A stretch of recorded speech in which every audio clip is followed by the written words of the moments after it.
Hello guys, this is your friend and we are back with a new fanfic. Which is What If Naruto Build Harem with Anko, Hana and Shibo, Part 1 Naruto x Anko x Hana x Shibo. And if you enjoy this fanfic then please press the like button and subscribe to my channel for more fanfic like this and comment for next part. And now let's start the fanfic. Naruto sighed as he looked at himself in the steamy mirror of his bathroom. His eyes trailing the marks that ran across his cheeks were something that made him stand out from the crowd. From a distance, they were hardly noticeable, easily mistaken as dirt or face paint. Up close, however, allowed the whisker markings to be shown for what they were, physical marks. The Hokage once told him that he was born with them, making them as birthmarks in an odd sort of way. The way his skin was indented slightly, showed up close that the marks were permanent physical features of his face. Trailing his finger across them now he could feel the hair that had grown in since the last time he had shaven them. He'd noticed the increased growth of hair since his 11th birthday. It wasn't just his face that was becoming hairier but it was what he always saw first thing in the morning and the last thing at night, but the village saw it whenever he showed face on the streets. They saw the marks getting heavier. They saw them start to become more pronounced. When he first realized that they weren't a common thing he felt like he was special. It set him apart from everyone he saw, and he liked that. Being able to stand out from the crowd was something he loved, leading him to get into heaps of trouble through the vandalizing and overall terror his pranks used to cause. He realized shortly before joining the academy that he wasn't doing himself any favors by continuing the pranks, so he eventually stopped. It was a ninja's job to be discreet after all. When he started to realize that the markings were somehow tied to the village's mistreatment of him, he was 7 when he got an apartment to himself. He can remember the first walk he took around the apartment complex. Not wanting to get lost, he stuck to the 3 blocks outside his home. From those 3 blocks, he quickly realized that life on his own would bring about comparable hardships to his time at the orphanage. The people he encountered were all too eager to steer clear of him, as evidenced by the way they dispersed from him on the streets, the disdainful glances he received, and the hushed murmurs that trailed after him. He didn't come out of the apartment for a few days after that. Carefully, he positioned his fingers on his cheekbone, pulling the skin taut. He lifted the razor to his cheek, with a steady hand, and began to shave over the whisker-like markings. He moved the razor back and forth multiple times, ensuring that no stray hair was left behind.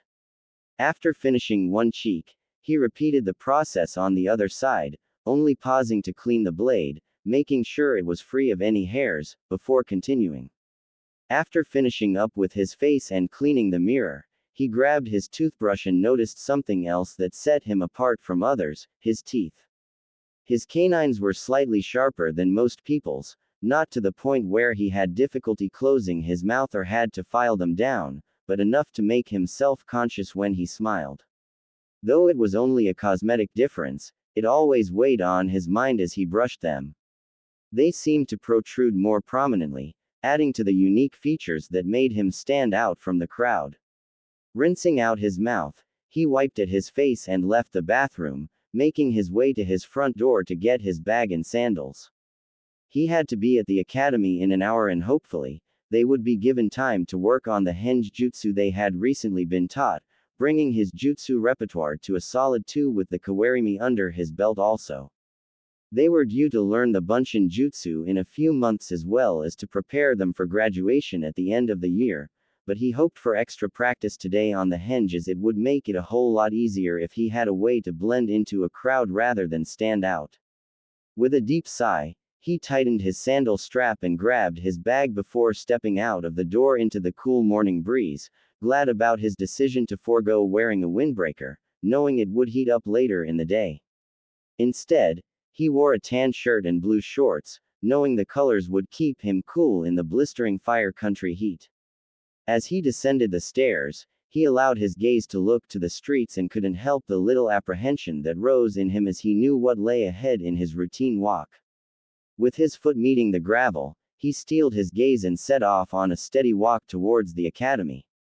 He could feel the eyes already on him, as few passed him by going about their business, but with his bag slung over his shoulder and his eyes fixed ahead, he refused to let them see him falter. As he made his familiar journey to the academy, Naruto let his body move on autopilot and allowed his mind to drift to his classmates. Even though it was his final year at the academy, he hadn't made any solid friends. However, this year had started off slightly different than the past three. With him managing to snag the back row window seat, the best seat in his opinion, made it so he only had to interact with the person to his right. That person fell to Hayashi Shiho, the reason being that there weren't any more seats left to take. She seemed like a nice enough girl, a little spacey at times, but her academic ability wasn't anything to sneeze at, as she was always a top performer when it came to the written tests.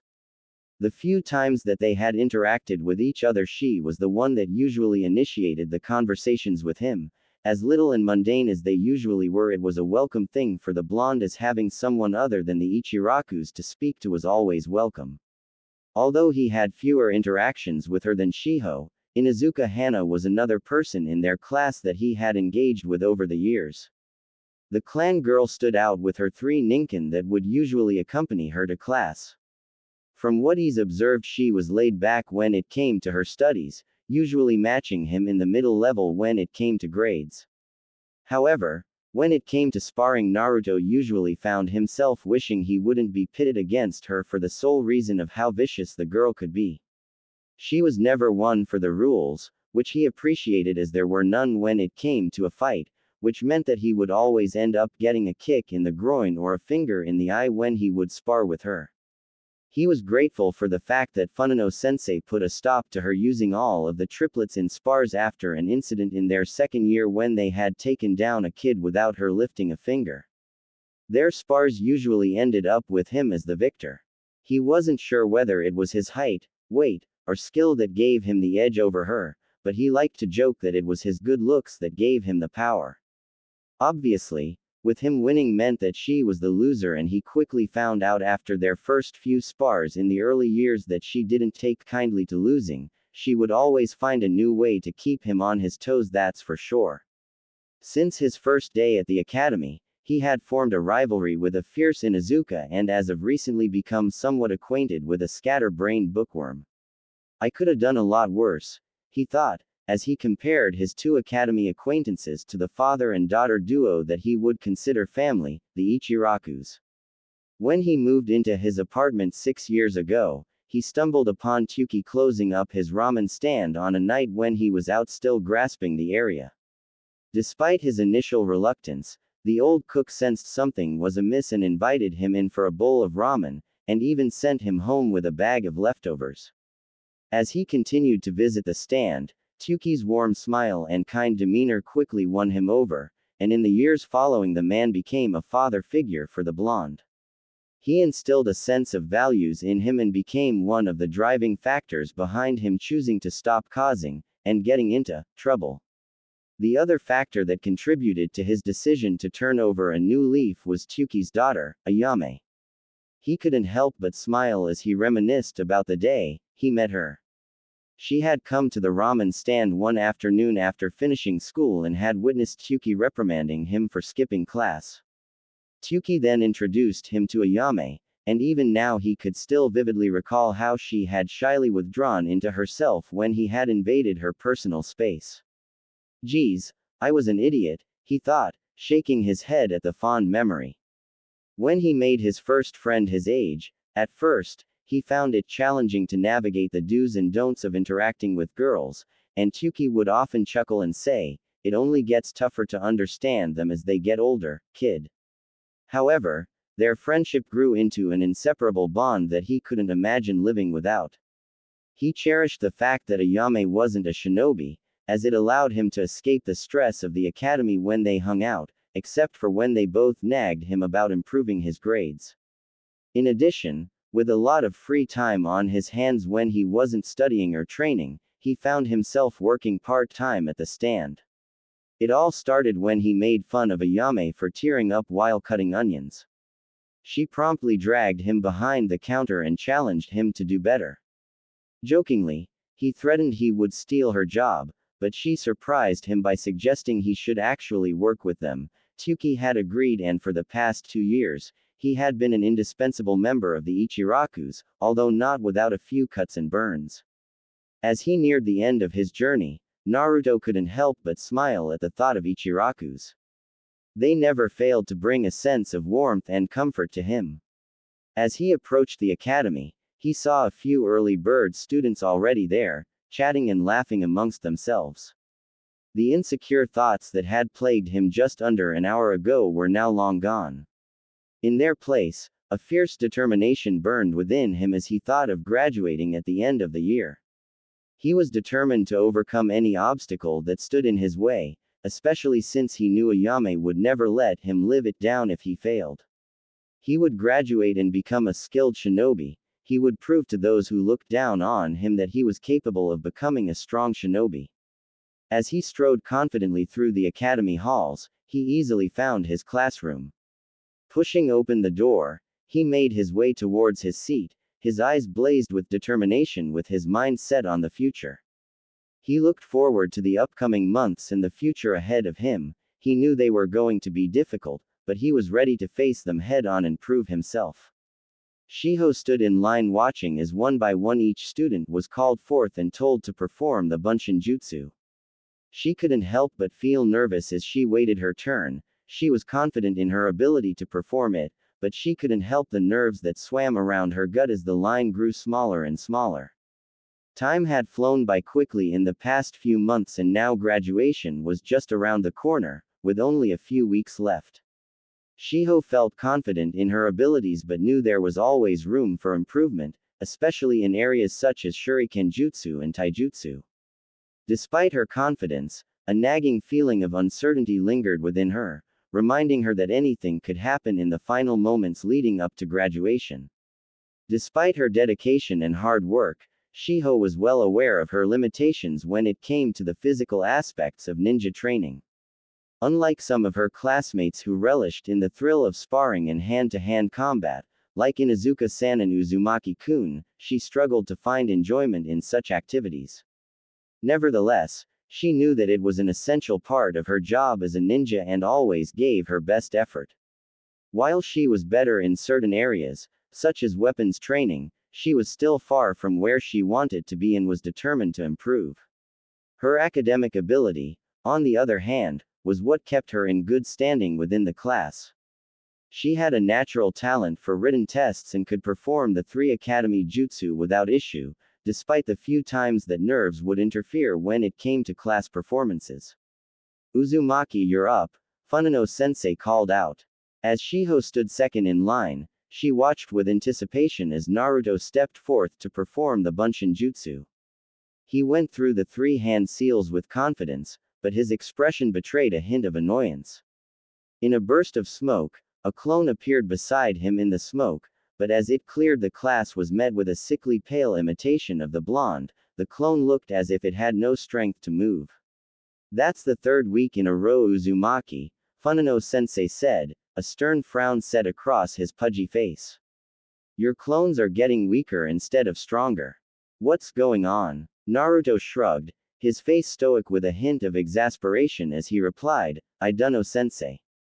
I've been practicing every day, but I still can't get the jutsu down. Shiho observed as some of her classmates behind her snickered behind his back, making a few rude remarks about his abilities. She felt a pang of sympathy for him as she knew that this was the only thing that he seemed to struggle with, but she also felt a sense of admiration for the way he shook off their comments with ease. Well, you better figure it out fast, Uzumaki, Funano-sensei said sternly. The graduation exam is coming up, and if you can't produce a decent clone, then you won't be passing. Naruto nodded silently, turning on his heel as he made his way back to his seat. Shiho noticed a frown set on his face as he went. Despite the comments and snickers from their classmates, he didn't seem affected by Funano-sensei's words as he looked as if he was already figuring out how to fix his problem. She was never one to meddle in other people's affairs, but she couldn't help but wonder why he was struggling with the jutsu. After all, She remembered him being the first in their class to master the henge technique and one of the first to learn kawarimi. His difficulty with this particular jutsu simply didn't make any sense to her. Despite feeling sorry for him, her curiosity was also piqued. She decided that she would offer her help if he wanted it. Doing so would also mean that she was stepping out of her comfort zone, but she would commit to helping a future comrade. Hayashi, your turn, Funano-sensei said, bringing her out of her thoughts. Right after she performed the jutsu herself. Yes, sensei. Stepping forth, she ran through the seals easily enough, an exact copy of herself coming into existence beside her. Funano-sensei commended her. Good job, Hayashi. Your hand seals were quick and precise. He then pointed out, there is a slight color difference on your clone's glasses, so make sure to correct that next time and you will get full marks. Shiho nodded and thanked him for the feedback. Shiho returned to her seat, watching on as Funano-sensei assessed the final few of the class. She looked over at the blonde who was ruffling through his bag for something. Deciding that there's no time like the present, she leaned in and whispered, "Excuse me, Uzumaki-kun." The sudden voice made the blonde jump a little. Turning to her with a sheepish look on his face, Shiho chose to press on. I was wondering if you'd like a hand in figuring out what you're doing wrong with the jutsu. Another set of eyes doesn't hurt. Naruto eyed her cautiously. Why would you do that for me? Shiho understood his questioning. It was a spur of the moment thing she thought of herself, and they hadn't interacted with each other than a few passing comments. Well, we're classmates, and we'll be working together in the future. We should help each other whenever we can. Naruto hesitated. I appreciate it, Hayashi, but I don't want to take up your personal time. You have your own training to worry about. Shiho smiled gently. Don't worry about it. I'm happy to help. Besides, if I help you with your problem, you can help me with my shuriken jutsu and taijutsu. She offered him her hand. So, is it a deal? Naruto took a second before shaking it, a small smile on his face. Alright, Hayashi. It's a deal. It wasn't long until Funano-sensei called the class to attention once more. Shiho and Naruto both returned to their textbooks. The man moved them on to tackle practice exam questions. Naruto groaned as they were instructed to turn to the trajectories revision page. Shiho couldn't help but giggle at his frustration. Shiho checked the clock on the wall, realizing they only had an hour until the break. Just an hour until you're free, Uzumaki-kun, she joked with a small smile. Naruto grunted in response, already focusing on the trajectory question in front of him. Shiho chuckled softly before doing the same. For the next hour, they worked diligently on the practice exam questions. Shiho quickly scribbled her answers while Naruto stuck to his own pace through each problem. The classroom was filled with the sound of scratching pencils and occasional sighs of frustration. Finally, the bell rang, signaling the end of their morning classes.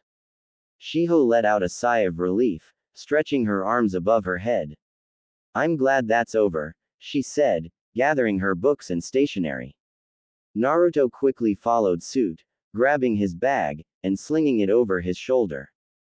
Both making their way outside to the courtyard, the sun beating down on them.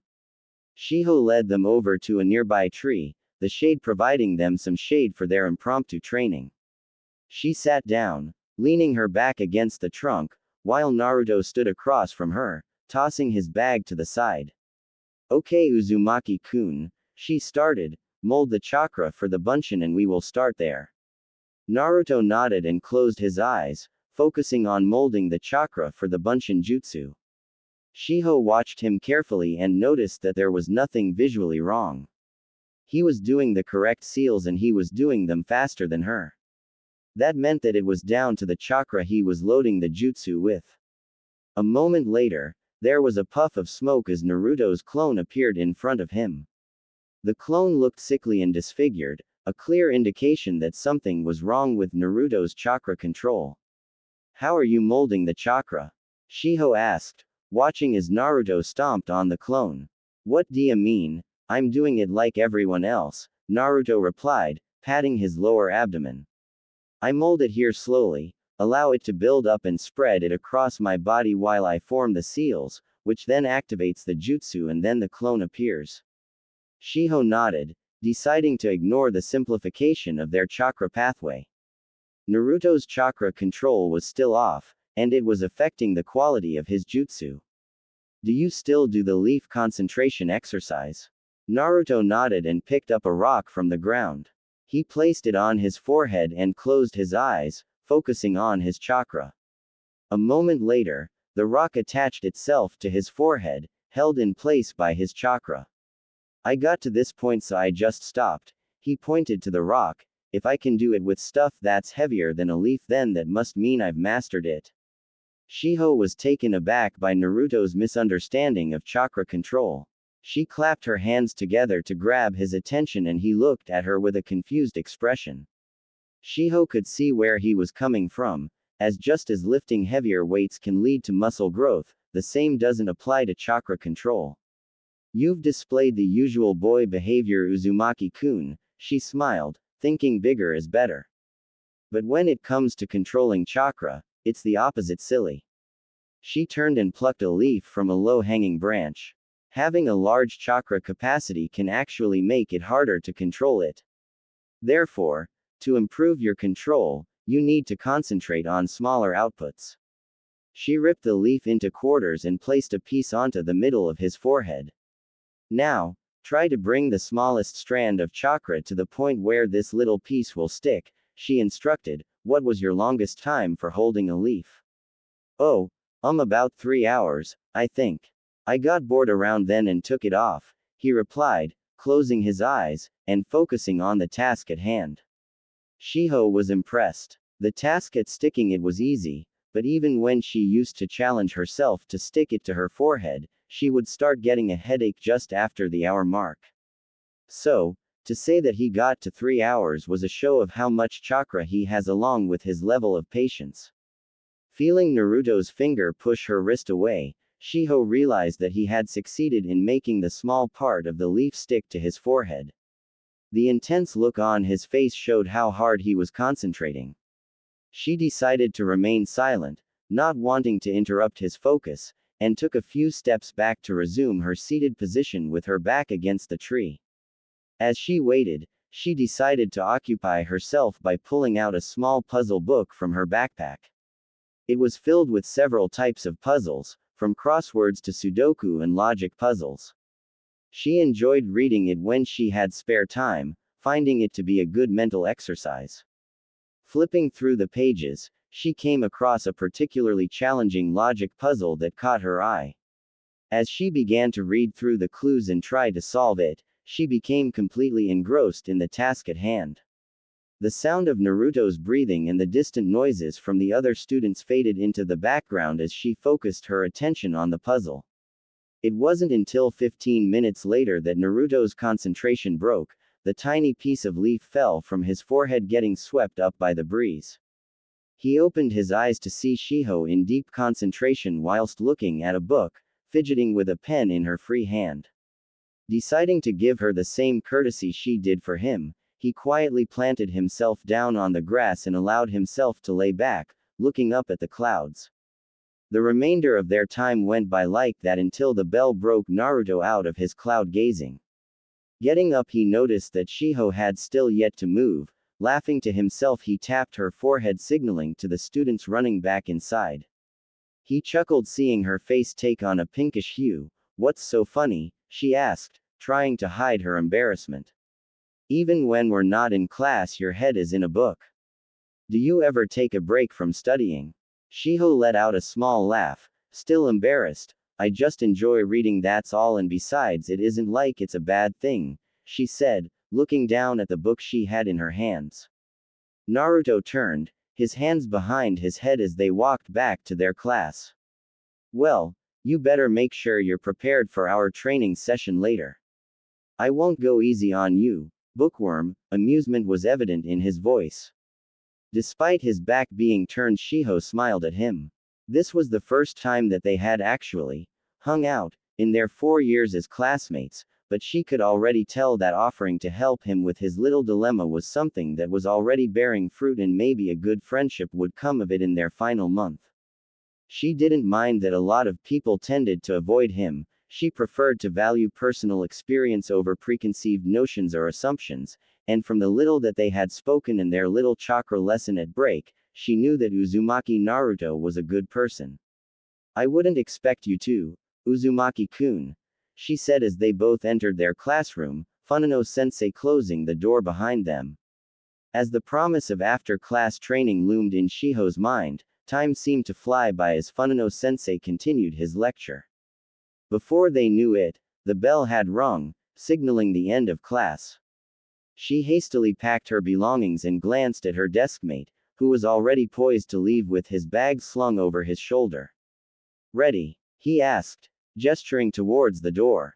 Shiho nodded and fell in step beside him as they left the classroom, making their way through the academy halls. As they stepped out of the academy building, Shiho realized that Naruto was leading her away from the courtyard.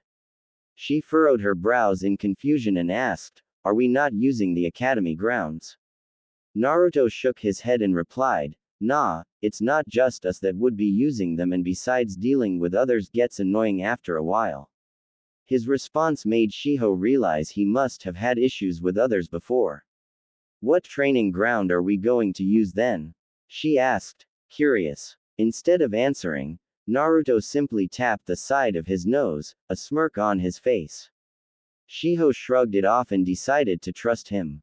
As they made their way through the bustling village, Shiho couldn't help but notice the curious gazes that Naruto was attracting from the people around them. Despite the attention, he seemed completely unfazed, walking with his head held high and a lax smile on his face. For Shiho, it was a bit confusing. When she first joined the academy, she had heard rumors about Naruto's wrongdoings, the time he vandalized the Hokage faces being the most infamous. However, she hadn't seen or heard him do anything since then, and it was stupid for people to be still hung up over something that happened years ago. Feeling uncomfortable under the weight of the stairs, Shiho unconsciously slowed her pace and began to trail behind Naruto. She made a mental note to ask him about it later, but for now, she kept her head down and focused on keeping up with her classmate. It wasn't until they had been walking for 20 minutes that she realized they were headed for the village outskirts as buildings became scarce as the dirt path turned into a forest trail. Shiho's eyes looked around in curiosity as they entered a small clearing surrounded by tall trees. In the center of the clearing stood a single training post, and off to the side was a small sparring circle, its border made of small stones. Naruto noticed her curiosity and splayed his arms. "Welcome to my secret training spot. It ain't much, but I've been using it for a while now. I can see why, it seems peaceful," she said, placing her bag down on the grass. "Right, let's start off on improving your aim," he said, pointing towards the post, "then after an hour or so we can do a light spar if you want." Finding the plan to be solid, she marched alongside him once again until they were 10 meters from the post. He pulled out a kunai and threw it at the wooden post, hitting the bullseye mark dead on. Gesturing for her to give it a try, he handed her a kunai. She took it, focusing on her stance and grip before throwing it. With a solid thunk, the kunai wedged itself just a few centimeters from Naruto's own. It wasn't a bad throw, but she knew she could do better with some pointers, and that's why she is here. "Again," he said, and as she got into a stance, she felt him adjust her footing by moving her foot a little forward. "Loosen your body a bit and keep throwing until you run out," he instructed. Following his advice, she threw the kunai again and noticed that her movements felt more fluid. Naruto could tell that she was getting a hang of it. "Don't worry about hitting the mark every time. Just focus on your form and let the kunai do the rest," he said. She took a deep breath and continued throwing, each time getting closer to the bullseye until she finally hit it dead on.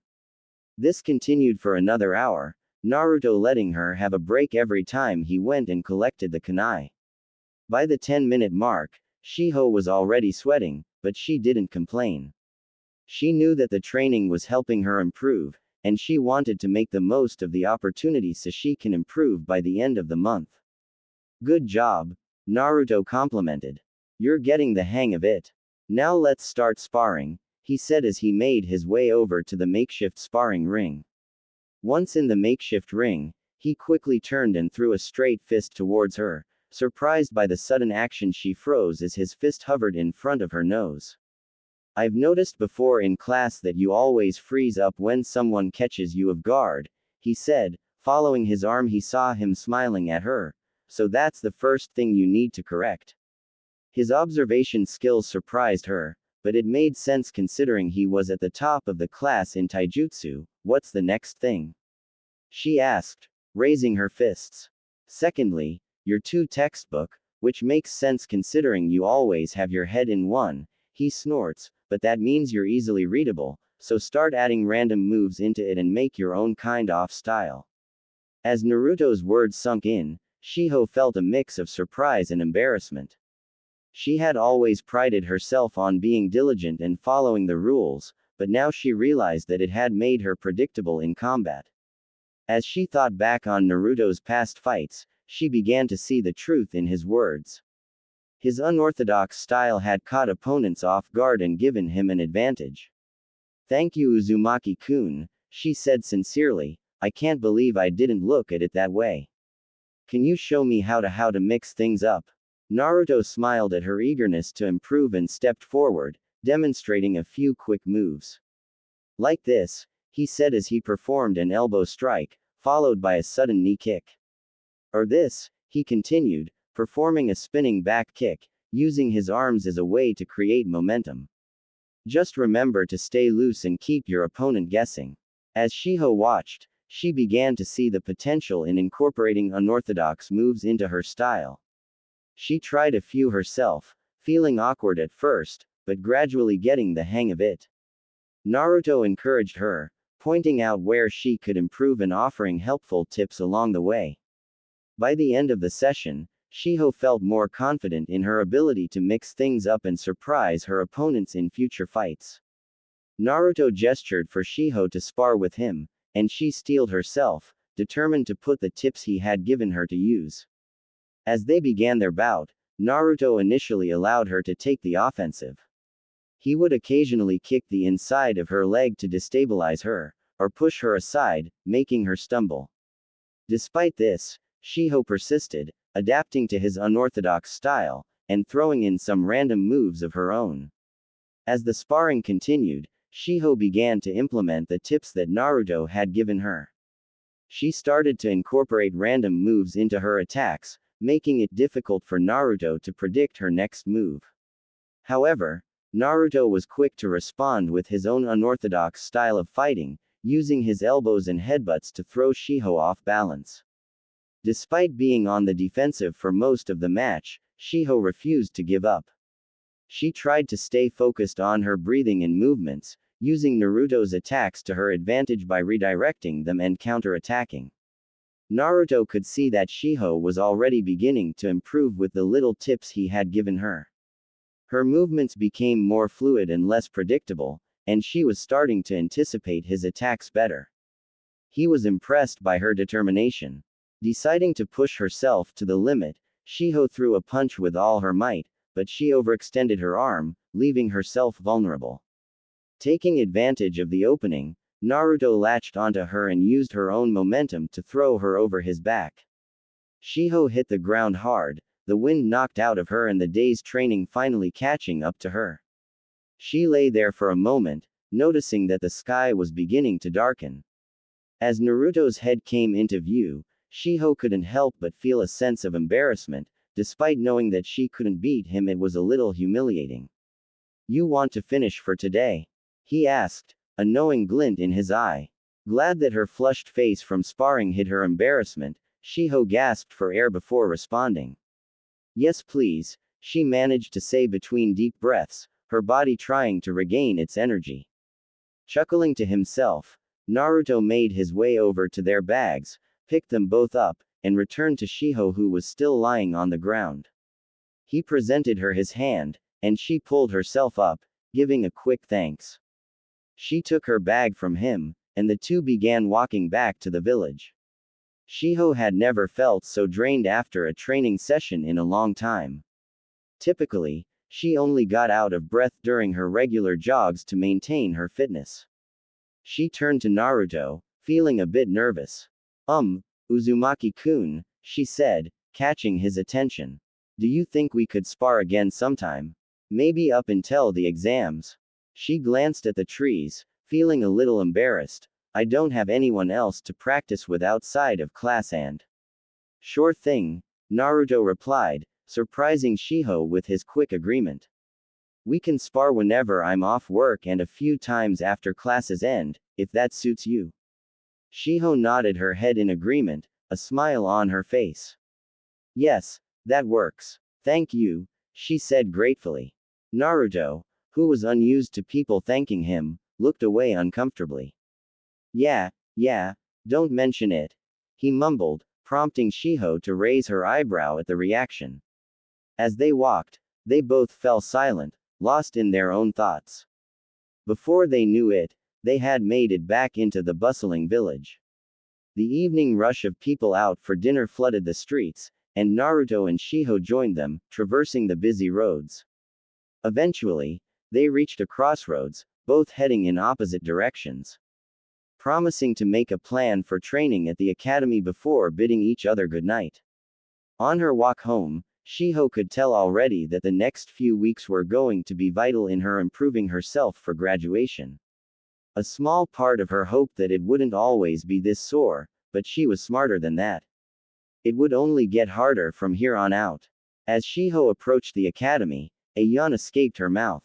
She had been unable to sleep last night due to the building nerves of graduation. Despite the lack of rest, she felt a sense of pride and accomplishment.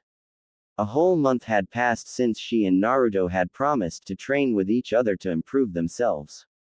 In the first week, they discovered that Naruto was underpowering his Bunshin and that the chakra control exercise had helped him to feel for it more easily and determine his output.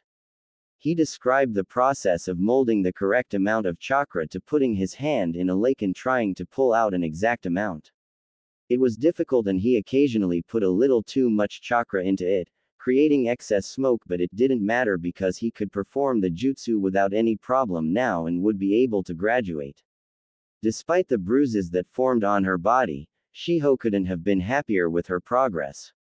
Naruto had kept his promise to not take it easy on her during their training sessions, and she was grateful for the challenge.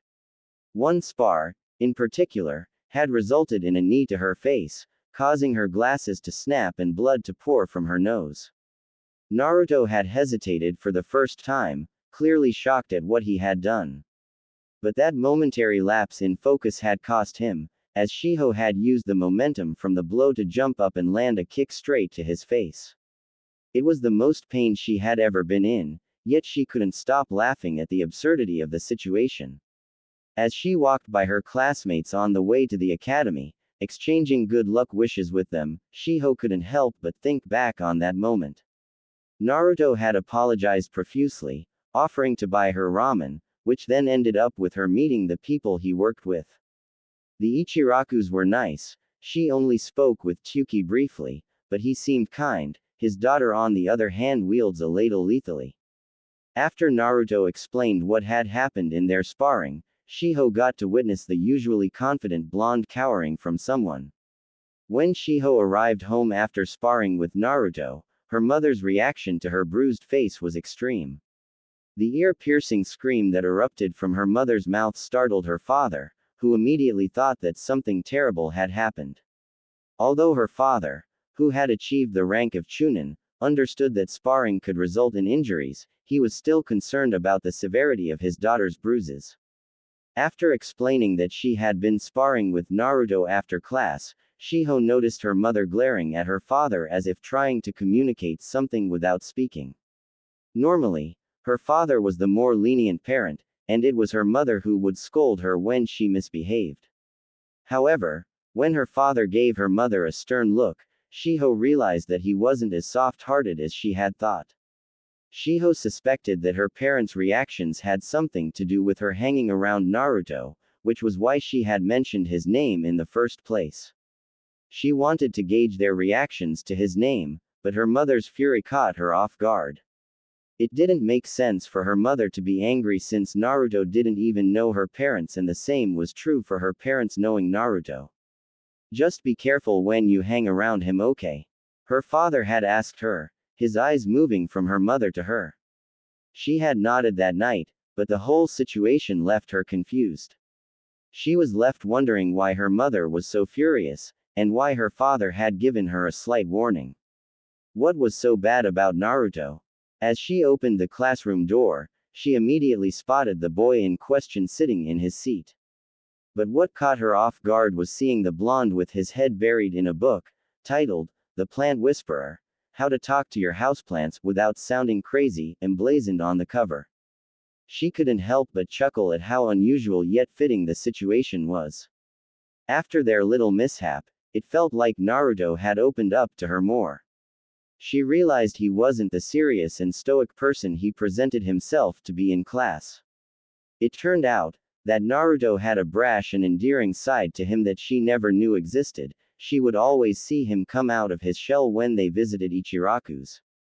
Oblivious to her thoughts, Naruto nodded his head at her as he noticed her approach, turning the page of his book. She couldn't resist teasing him about his choice of reading material. A ninja, cook, and now a gardener. What's next on your list of professions? She joked, getting a laugh out of Naruto. Nah, the plants in my house started to look dead, so I thought I'd educate myself on how to take better care of them, Naruto replied. But who knows, maybe I'll open up a ninja gardening business one day. Shiho laughed. I can just see it now, leave it to me, I'm sure it'll be a hit. Naruto chuckled. Hey, you never know. Maybe I'll let you work for me. Shiho smiled, enjoying their playful banter. As they waited for class to begin, their conversation meandered towards lighter topics. Naruto delved deeper into his gardening book while Shiho fidgeted in her seat, feeling both thrilled and anxious about the upcoming exam. She knew that they had it in the bag and there was nothing to worry about, but old habits die hard and she just wanted to get it over with. Soon enough, Funano-sensei walked in, test papers in hand, and called the class to attention. He wasted no time in passing out the papers, seeming just as eager to end the day as his students were. You have an hour and a half to complete the test. If I catch anyone cheating, they will fail automatically and can enjoy another year of learning under me, he warned, pulling out his stopwatch and positioning himself at the back of the room for a clear view of all the students. When I say, start, you may begin. And don't talk during this exam either. With a click of the timer, he began the test. Start. Good luck everyone. As per the teacher's order, the room was filled with deafening silence, only punctuated by the sound of pens scribbling and occasionally frustrated grunts from students struggling to recall information. Naruto found himself able to answer all the questions, although he had to put some extra effort into a few of them. Now, he sat with his hands clasped, chin resting on them, waiting for the final 10 minutes of the exam in silence. He suspected Shiho was in the same situation, judging by the sound of her pencil hitting the desk a few moments ago, but he didn't risk looking over at her in case Funano-sensei caught him. As he waited for the time to run out, Naruto started thinking about the next parts of the exam. He knew they would be tested on their physical abilities first before moving on to the 3 jutsu. His gaze wandered across the rest of the class, and he noticed a handful of other students in the same boat as him, waiting for the time to run out.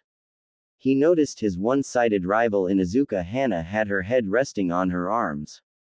Despite her being a hothead in the ring, Naruto had to admit that she had a good head on her shoulders when it came to studying.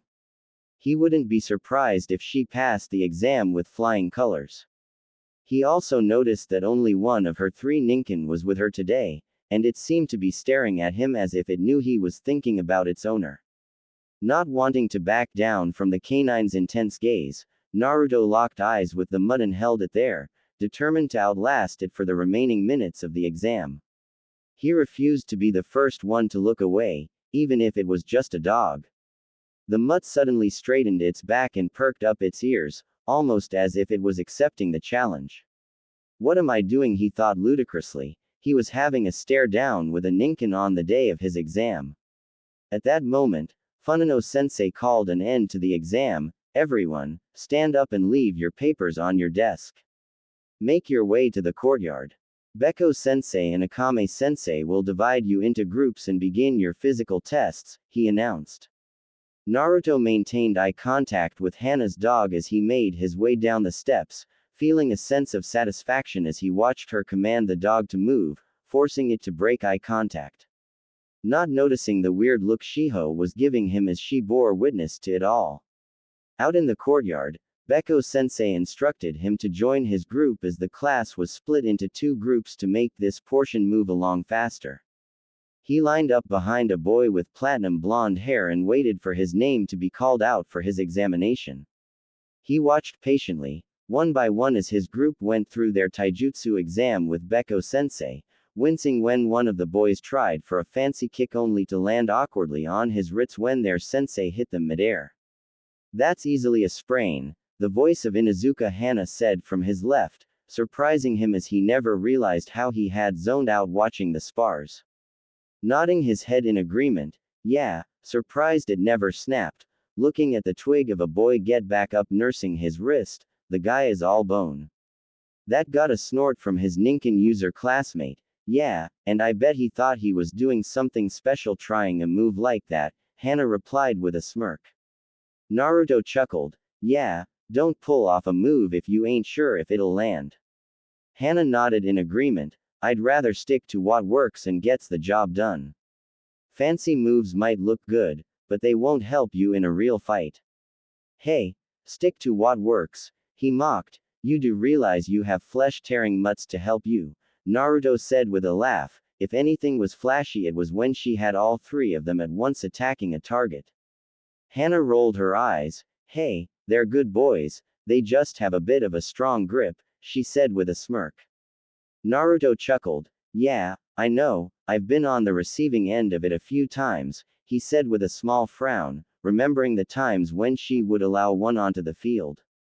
As they continued to wait for their turn, they watched as the rest of their group finished their exams.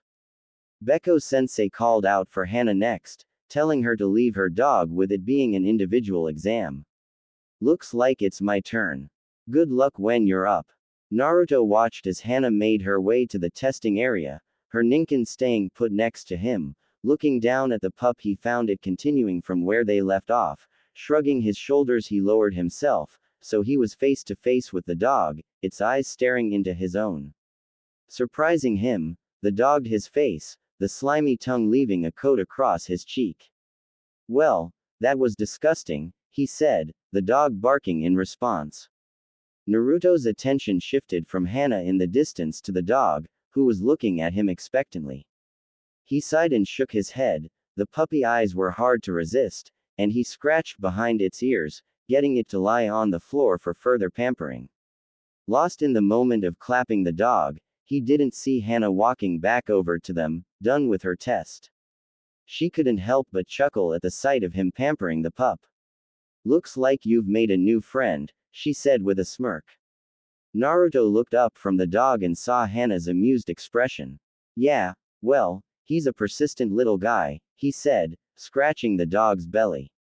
Uzumaki, step forward, the rough voice of Beko-sensei called from the ring, giving the dog one last pat. He made his way over to the man as Hana walked back inside to carry out the next exam. Right kid, I'm testing you on how well your technique and form are, how accurate your strikes are and the power and speed behind them. He lifted a finger as he recalled the test factors, along with how many successful strikes you land or block, got that? He nodded, backing away from the man. Readying his stance by distributing equal weight across his feet, his right foot slightly forward than his left. His fists came up to his chin to protect his face from when Beko-sensei would strike and also rolled his shoulders slightly forward for extra chin protection from the side, waiting for Beko-sensei to start. Beko-sensei moved forward first, starting with a series of jabs and hooks, throwing punches with precision and speed. Beko-sensei tried to dodge, but Naruto was too quick for him. Suddenly, Naruto landed a solid punch on Beko-sensei's chin, staggering him back.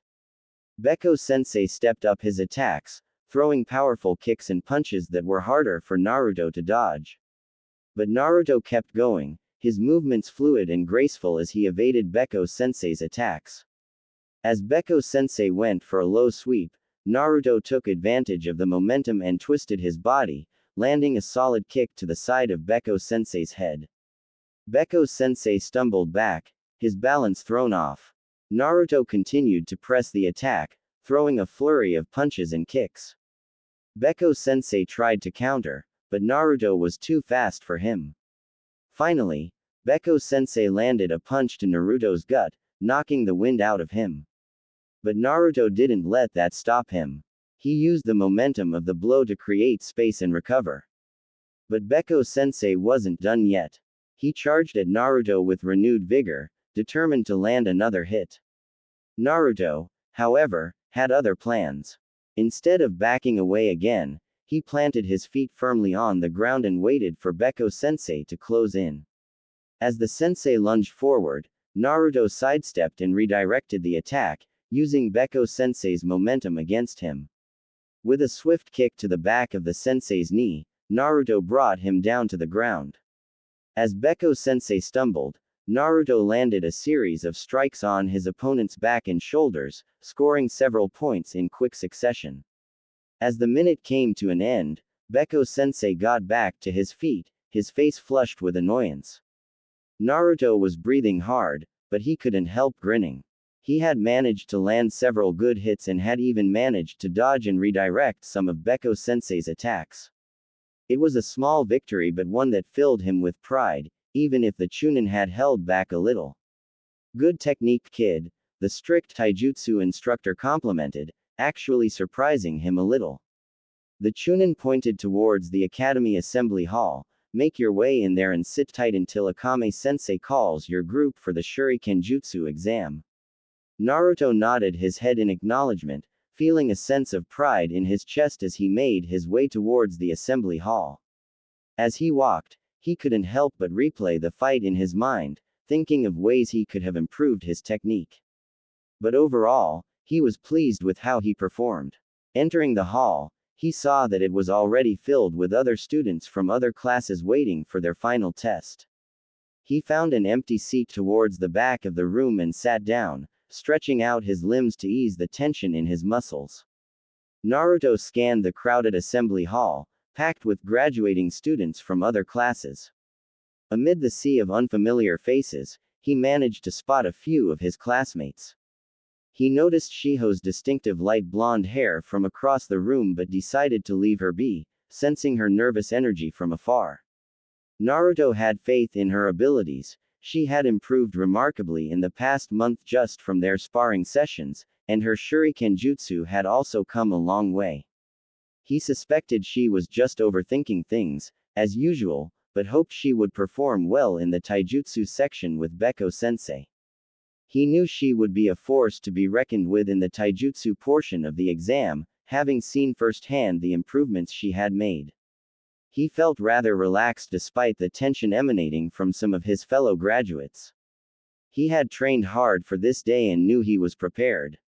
He just wanted to get it over with so he could finally focus on climbing the ranks. He decided to lean back in his seat and rest his eyes for a bit, letting the sounds of nervous chatter and shifting chairs wash over him. He knew that soon enough, his name would be called, and he would be asked to show his Shuriken Jutsu skills, and then his ninjutsu performance afterwards. It had been 30 minutes since Shiho spotted her new friend walk into the assembly hall and she was grateful that he either didn't notice her or had left her to focus on her own. As she began to follow Beko-sensei out to complete her second last exam, she was determined to put on a good standing. She had been a part of those who were on the lower end when it came to taijutsu in class, but she had risen to be able to fight at least those in the middle of her class over the last month. She would show that today. She let the rhythmic tapping of her heel help her focus as she and the rest of her group watched the other students trade blows with Beko-sensei. It was clear that their instructor was holding back, as a few jabs from some of the students managed to catch him off guard, but he always retaliated with a smack of his own. The sound of the punches and grunts filled the hall, adding to the tense atmosphere. Shiho couldn't help but feel a twinge of nervousness as she waited for her turn. As she watched some of her peers leave the field in tears after taking a beating, Shiho couldn't help but feel a twinge of doubt. She saw a student she had once struggled with nursing his arm as he made his way back into the building for the final test. It was a stark reminder of how high the stakes were and how much she had to prove in order to pass. Despite her nerves, she tried to focus on the task at hand and block out the distractions around her, determined to give it her all in the taijutsu portion of the exam. She saw their instructor pull out a clipboard and turn to the group, causing Shiho's nerves to twist in her gut as he zoned in on her. "Hayashi, your turn," he called out. Nodding, she quickly quelled the nerves tightening in her stomach and made her way over to stand against her instructor. To avoid breaking another pair of glasses, she took them off and placed them to the side, squinting a little more as she tried to focus her eyes without them. With her heart pounding in her ears, Shiho nodded along to Beko-sensei's instructions, already knowing what he was testing based on the previous fights she had witnessed. She clenched her knuckles at her side, mentally preparing for what was to come. As he raised his hand into the academy fighting stance, she mirrored his movements and made the necessary adjustments to her stance, honed over the past month of training. Without warning, Beko-sensei moved to attack, and Shiho quickly dodged by ducking and rolling under his strike.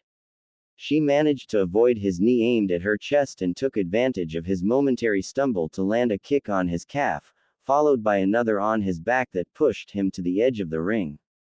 Despite her advantage, Shiho knew not to overextend herself and quickly jumped back to put some distance between them.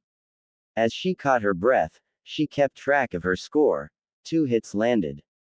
Her heart still pounding, she readied herself for whatever Beko-sensei had in store next. Beko-sensei by now had turned and advanced on her once more, but instead of waiting she surprised him by meeting in the middle, throwing a punch to his midsection. He blocked it, attempting to grab her wrist for a swing or takedown, but she jerked her arm out of his reach, following it up with a jumping knee. Beko-sensei caught her off guard by stepping out of reach and throwing his kick to her side whilst she was still midair, throwing off her balance as she hit the floor. Not wanting to be caught on the ground, she rolled out of the way, bouncing back up, narrowly avoiding the strike he aimed for her body. Her adrenaline was at a high from the close call. She could feel the sweat that had built up on her face from the short time they had been sparring. Beko-sensei was quick to follow up his missed strike, and he lunged forward with a punch to her face. Shiho leaned back, dodging the punch by a hair's breadth, and countered with a roundhouse kick to his ribs. It connected with a satisfying thud, and she felt a sense of satisfaction at the hit. But the satisfaction was short-lived as Beko-sensei retaliated with a spinning back fist that Shiho had no time to dodge. The blow landed squarely on her cheekbone, and she felt her head snap to the side with the impact. She stumbled, her head spinning, and almost fell to the ground. Shiho shook her head, trying to clear the haze, and saw Beko-sensei coming at her again. She took a deep breath, planted her feet firmly, and got ready to face him once more. Quickly regained her composure and charged at Beko-sensei, unleashing a series of quick punches and kicks. Beko-sensei parried most of them, but Shiho managed to slip in a few strikes, hitting him 4 times in quick succession. Beko-sensei was momentarily stunned, surprised by Shiho's speed and agility.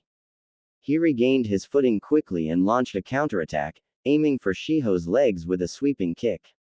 Shiho saw the attack coming and leapt into the air, dodging the kick with a graceful flip. As she landed, Shiho spun around and landed a solid punch to Beko-sensei's side.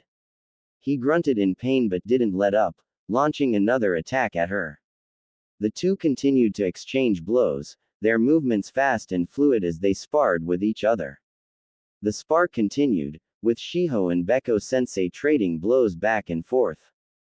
A few students watched in awe as they witnessed Shiho's new progress and finally, after what seemed like an eternity, the spar came to an end, with both combatants bowing to each other in respect. Good showing, Hayashi, Beko-sensei complimented. Make your way back to your classroom and await the final exam. Good luck. Shiho nodded, relieved to have passed the taijutsu portion of the exam. She made her way back to the classroom, replaying the fight in her head and mentally noting areas where she could have improved. As she walked, she saw some of her peers who had also passed the test, congratulating each other, and exchanging words of encouragement. As she entered the classroom, Shiho spotted Naruto already seated at his desk, engrossed in his book on plant care. Despite the impending exam, he appeared surprisingly calm and collected. She couldn't help but smile at his nonchalant attitude towards the test. As she made her way back to her seat, her thoughts turned to the blonde and their time training together. She couldn't help but feel grateful for the skills he had taught her and the progress she had made in such a short time. She made a mental note to thank him again later. The idea of being on a team with him also crossed her mind. She knew it was unlikely, but the thought of having a familiar face on her team was appealing. She had seen how he interacted with others, or the lack thereof, and felt that having him on her team would give her an advantage. Plus, it would be easier to build a rapport with a single new teammate, rather than starting from scratch with two new teammates. But she quickly dismissed the thought, knowing that team assignments were made based on skills and compatibility, not friendships or past training partners. She would just have to wait and see who fate would pair her with. I take it no, you didn't mess up? He questioned as she sat down in her seat. No, I messed up twice in the spar, but I bounced back and managed to hit Beko-sensei a good amount of times. I'm positive I got a solid grade. Despite her words, she looked nervous, saying it, causing Naruto to chuckle as he flipped a page in his book. I'm sure you did great, Hayashi-san. We trained a lot for this, remember? Shiho smiled. She knew he was right. She had put a lot of effort and time into her training, and it was starting to pay off. As they waited for the final exam to start, Naruto continued to read his book on plant care. Shiho occasionally asked questions on it, never one to hold back the chance for learning, and it managed to lessen her nerves as they conversed back and forth. Naruto noticed that Shiho seemed to be engrossed in their conversation, not realizing that Funano-sensei had already started the final exam register. He respected her unique way of dealing with stress and decided not to push her out of her comfort zone. Observing Shiho looking over at the picture of an iris in his book, Naruto felt a strange mix of emotions. Having been content with only Ayame and Tuki in his life, he never imagined himself forming another relationship. When Shiho had first reached out to him, he had been wary, as nobody had ever approached him like that before, other than Tuki offering him a bowl of ramen. Since starting the academy, he had only known her as the girl who excelled in written tests and often shied away from group activities. He had even gambled on her surname when they first spoke, hoping to avoid the embarrassment of getting it wrong. However, spending time with Shiho over the past month had allowed him to add another friend to his life, even if it was unexpected. He appreciated having someone who shared his experiences as a ninja in training and could relate to topics that Ayame and Tuki sometimes had a hard time understanding. Being able to spar was also a good thing, as many years ago Tuki didn't take too kindly to him sparring with his daughter after a punch too hard left bruises. After explaining to him that civilians don't get fighting lessons at school, he made sure not to make that mistake again, even if Ayame would pester him for a few lessons. So, they like being drier. Her comment brought him back, as she read out the book's page. Yeah, I think I found the reason why mine died, he replied, remembering that would allow a small puddle of water to form in the soil, thinking it would help the plant grow faster. I might need to stop by a gardening shop to buy better fertilizer as well. I never would have imagined you having a green thumb, Uzumaki-kun, she remarked, causing him to look at her questioningly. What would you have imagined me doing, Hayashi-san? He asked. I'm not sure, Shiho admitted, looking thoughtful. Maybe something like, I don't know, training all the time. She finished lamely. Naruto chuckled. Well, I used to, but Tuki told me to dial it back a bit so that I didn't get burned out. Ayame was the one that got me to start gardening a little and said that I needed a hobby and, training doesn't count, whatever that means. She was about to comment on how it was probably because it is good to have a hobby that is unrelated to your job, future job in their case, but she was called on from the front by Funano-sensei. It quickly got her to stand to attention as she realized that she hadn't been focused on the exam, quickly shooting a small glare at Naruto as he laughed at her. Come on, Hayashi, we haven't got all day, Funano-sensei called again, gesturing to the door. She quickly left her desk, grabbed her bag and shot one last glare at Naruto, who already had his face back in his book as she did so. Falling into line behind her sensei, who took her to the opposite classroom for her final test. Once inside, she stood in front of Funano-sensei and Suzume-sensei. Her Kunoichi-sensei gave a small smile and nod of encouragement as she waited for her male teacher to start the exam. She noticed the log sitting on the floor to her right, which she assumed would be used for the kawarimi. The table that stood next to Suzume-sensei held a bundle of forehead protectors. Okay, now Hayashi, we'll start with the henge. You can transform into anyone of your choice, then you can perform the kawarimi with the log to your right and finish up on the bunshin, Funano-sensei informed her as Suzume-sensei wrote something down on her pad. Begin when you're ready. Nodding her head, she took a deep breath and focused on her chakra. She closed her eyes and pictured herself transforming into her sensei, Suzume-sensei. When she opened her eyes, she had successfully transformed into a replica of Suzume-sensei, complete with her clothes, voice, and mannerisms. A smile of satisfaction spread across her face as she realized she had done it perfectly, receiving a small thumbs up from Suzume-sensei. Next up was the kawarimi jutsu, a technique that involved swapping places with an object to avoid an attack. Shiho concentrated hard as she performed the hand seals and focused her chakra. She closed her eyes and visualized herself tethering a line of chakra out to the log, and once she felt it she quickly swapped her position with it. When she opened her eyes, she had successfully swapped places with the nearby log, again eyeing her sensei as they both made notes. Finally, the bunshin jutsu. The technique that started her and Naruto's friendship and the one that would guarantee her position as a leaf ninja. She focused her breathing as she felt her heart begin to pound faster, molding her chakra one last time. She allowed for 3 doppelgangers to appear alongside her, forcing down the smile that threatened to break out across her face. She couldn't celebrate just yet, her sensei could have spotted a mistake that she had missed.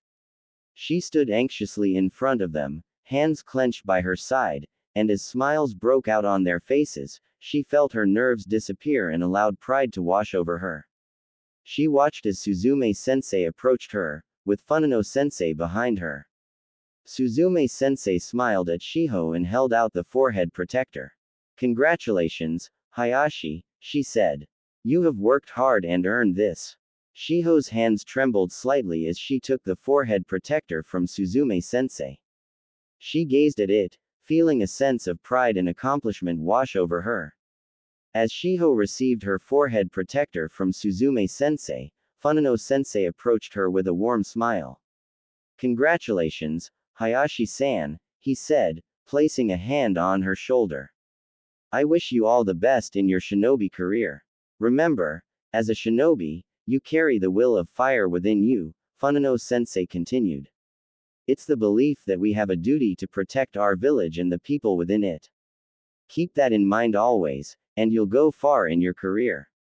Shiho nodded, taking his words to heart. She felt ready to take on whatever challenges lay ahead, and she knew that the will of fire would guide her every step of the way.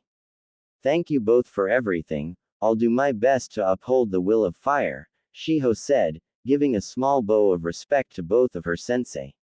Now it's time for you to leave and go celebrate with your family, and remember to attend class tomorrow for your team placements, Funano-sensei said.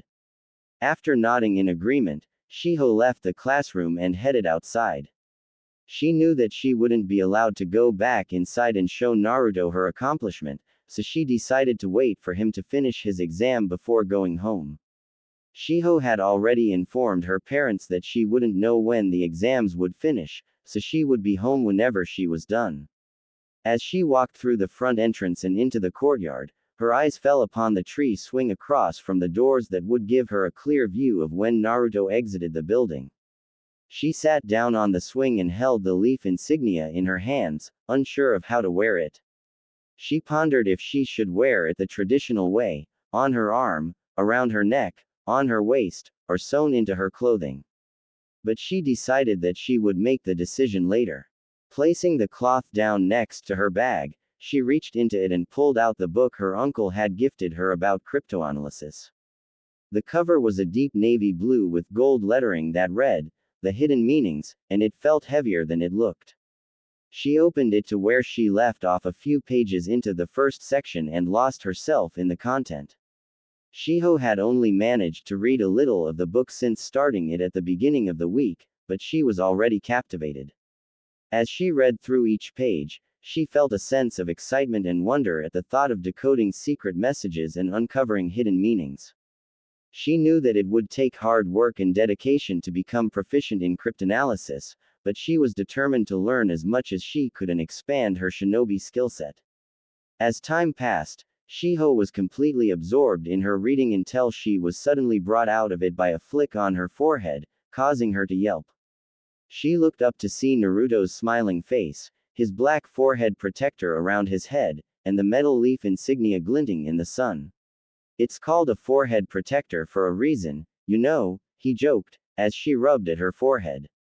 Shiho let out a small laugh and shook her head. I know, she replied. "I just haven't decided how to wear it yet," she said, putting her book away. He lifted her forehead protector and held it in his hands. "When I took it off the table, I put it straight on my head. It just feels right, I dunno why," he said, handing it to her. Shiho smiled as she took the forehead protector from Naruto's hands.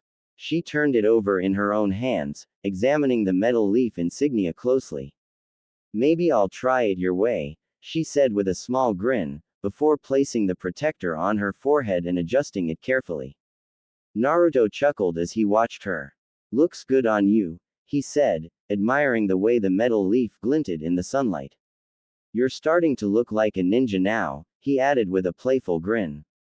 Shiho reddened slightly at the compliment, feeling a sense of pride in her newfound identity as a ninja.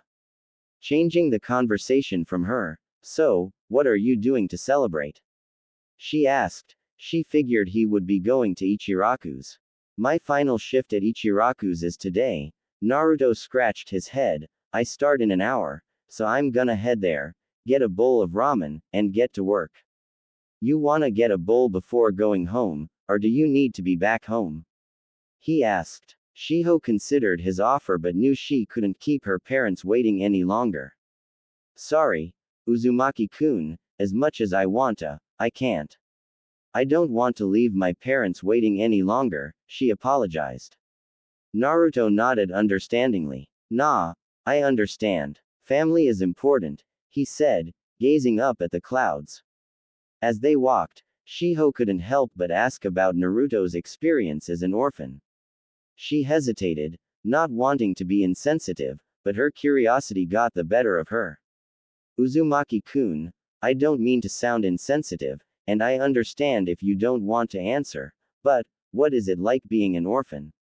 she asked gently. Naruto smiled softly, appreciating her curiosity. "Well, I can't really compare it to anything since I don't know what it's like to have parents in the first place," he explained. "But I do have Tsuki and Ayame. They're like my family, and I love them." Shiho nodded, understanding his attachment to the Ichiraku family. "So, I guess Tsuki-san is like a father to you then?" she asked. Naruto grinned. "Yeah, he's always been looking out for me and giving me advice. He sure as shit ain't scared to tell me when I've been out of line," he laughed. "He's put his foot up my plenty of times because of it." Shiho giggled at his words, remembering the times Ayame had scolded Naruto. I've seen Ayame nearly take your head off with a ladle, so it's safe to say they're both good at keeping you in check, she teased. Naruto chuckled, his face still wearing a fond smile. Yeah, Ayame is, well, he trailed off, his face turning melancholic. Shiho raised an eyebrow, noticing the change in his behavior. She's what? She asked. Naruto cleared his throat. She was the first person my age that wanted to be friends with me, and sometimes I don't think I really deserve her as all, he said, rubbing the back of his neck. That sounds really sad when I say it out loud, doesn't it, hee. Shiho smiled at the blonde's openness, shaking her head. It's not sad at all, Uzumaki-kun. It's good to have someone close like that, she assured, and I'm sure she thinks of you that way too. She watched as his face went a little pink. Yeah. He mumbled, clearly not used to talking about these kinds of things. Shiho, despite herself, couldn't help but laugh a little at his discomfort. If she was told that she would witness this side of the blonde last month, then she would have been in disbelief, but seeing it now made her happy, as it meant that they were becoming good enough friends. Of course she does. I've only been at Ichiraku's a few times but I could tell that you two are close. She smiled at him. It was nice seeing a different side of you, a less serious side, that is. Hey. Naruto turned to her confused. What did you mean, serious side? He asked. Shiho was thankful for the change in behavior, but she was more grateful for the timing as they both approached their splitting point. Shiho just smiled at Naruto once more, taking the left path and waving, "Good night, Uzumaki-kun." Naruto just shook his head. A part of him still felt weird at his openness just now, but also a sense of relief. He's had a few conversations like that with Ayame and Tsuki over the years, but actually talking about those two out loud to someone else made stomach churn. Thoughts and feelings he held about the father-daughter duo were solidified, but new ones arose in him, and it left him feeling unsure on how to go about them. Instead of focusing on them just now, he snapped back to reality only to realize that Shiho had left a while back and his body had moved on autopilot to the street where Ichiraku stood. From where he was, he could already see it at the end of the street. Unsurprisingly, the dinner rush had already begun as he saw a queue standing outside, the stools within the stand occupied as he spotted the legs of the patrons from under the awning. He could already picture Ayame's face behind the counter as she rushed around taking orders and preparing takeaway bags, her face flushed, but a kind smile never leaving her lips, despite her working herself to the bone. Time to brighten up Ayame's day, he thought to himself as he straightened his forehead protector. Approaching the awning of the ramen stand, he could see her deftly assembling a takeout order, just as he had imagined. Upon entering, their eyes locked, and Ayame's face lit up at the sight of him, but her gaze quickly shifted to his headband. You did it, she screamed, already running out to the front, her arms snatching him into a tight embrace. Was there ever any doubt? He laughed as the girl held onto his jacket. What's going on, you? Tsuki's voice called from the back, only to pause when his eyes landed on the blonde. A grin, matching his own, spread across his face as he set aside his hand towel and joined the duo in their embrace. Well done, Naruto, seriously, Tsuki spoke, we never doubted you for a second. The hug lasted a few more seconds before Tsuki was the first to pull away, customers both inside and outside observing with varying expressions, only looking away when Tsuki glanced at them. Let's get back to work, he said, patting the youngsters on their backs. We can celebrate more later in private, you've earned it, Naruto. Ayame reluctantly let go of the embrace as she wiped at her eyes. There's no need for the waterworks, Ayame, Naruto teased, laughing as he dodged a half-hearted swipe at his head from her. I'm just happy for you, you jerk, she said, walking back behind the counter. Now come help me serve customers, you can tell me about the exam while we work. That's fine with me. With the grin still plastered on his face, he followed Ayame behind the counter, grabbing his apron. Dinner rush went by quickly with Naruto telling him and Ayame of his day and now that he's a ninja the things he's looking forward to, the places he might visit and the people he may meet. Tyuki would have reminded the boy of the dangers he would face, but he didn't want to dampen the mood, nor did he think that Naruto was stupid enough not to know. The boy had come a long way since he first met him. The once cheeky snot-nosed brat, that made sure to be a problem for someone who looked at him the wrong way, had not only grown into a mature young teen, but he had become more sure of himself and wise to the world around him. As sad and disheartening as it is, life isn't fair, and when Tyuki first gave the boy leftovers all those years ago, he knew who the kid was, but he didn't care. While the thought of a demon being sealed the kid was terrifying, rightfully so, he didn't see the point in punishing the child for being the one who had to bear that burden. As sad and disheartening as it is, life isn't fair, and when Tyuki first laid eyes on the boy and gave him leftovers all those years ago, he could tell that the boy was already coming to terms with that at his young age. He himself at the time knew who Naruto was, but he didn't care. While the thought of that gigantic, horrifying demon being sealed away inside the young boy did scare the life out of him, he didn't see the point in fearing the young curious child that was wandering the streets himself at times when others his age would be getting ready for bed. It just felt wrong to punish the one bearing the burden while not even knowing himself. It always nagged at him every time he thought about that night. The noise of gravel crunching as a little kid dragged his feet through it, his eyes taking in the buildings, their individual colors and cracks in each store's signs. Then when he saw those little curious innocent eyes land on him and change to an untrusty frown, he had two options that night. The option of looking away and pretending that he wasn't even there was the first option, the other was to acknowledge he was there, acknowledge that he existed in a village that was trying to pretend he wasn't. The first option sounded easy, too easy, so he gave the child a big grin and offered him a warm bowl of ramen, eventually sending him away with a takeout bag full of leftovers. It was a welcome surprise when the boy arrived back the next night, his hand clenching a wad of ryo and his stomach empty and growling for more ramen. As he poured his last 3 bowls of tonight, he couldn't help but smile at the memory and compare it to the 2 sitting out front. Pouring the final ladle of broth into one of the bowls, he carried the 3 bowls with ease into the front and placed them down in front of the 2 teens. 1 chicken ramen for Ayame and 1 miso with extra char-siu for Naruto, he said, grabbing himself a stool on his side and sitting down. Thanks, Dad, thanks, old man, they both replied, the 3 of them saying a brief thanks for the meal before they all dug in. The sounds for the next few minutes consisted of the loud slurps from the trio as they ate their meal, Tyuki shaking his head fondly at Naruto being unable to resist wolfing the bowl down as he sat waiting for them both to finish as he sipped from a glass of water. So, are set to go for tomorrow? Tyuki asked, placing his chopsticks down. Yeah, I should be, Naruto replied. I doubt I'll be doing anything but meeting my team tomorrow anyways, but I have all my stuff ready back home. Make sure you triple check before you leave in the morning. You don't want to set a bad first impression on whoever your sensei will be, Tyuki said. If they're anything like Funano sensei, then it won't matter how I show up, they'll have an issue about something, he remarked, resting his face on his hand.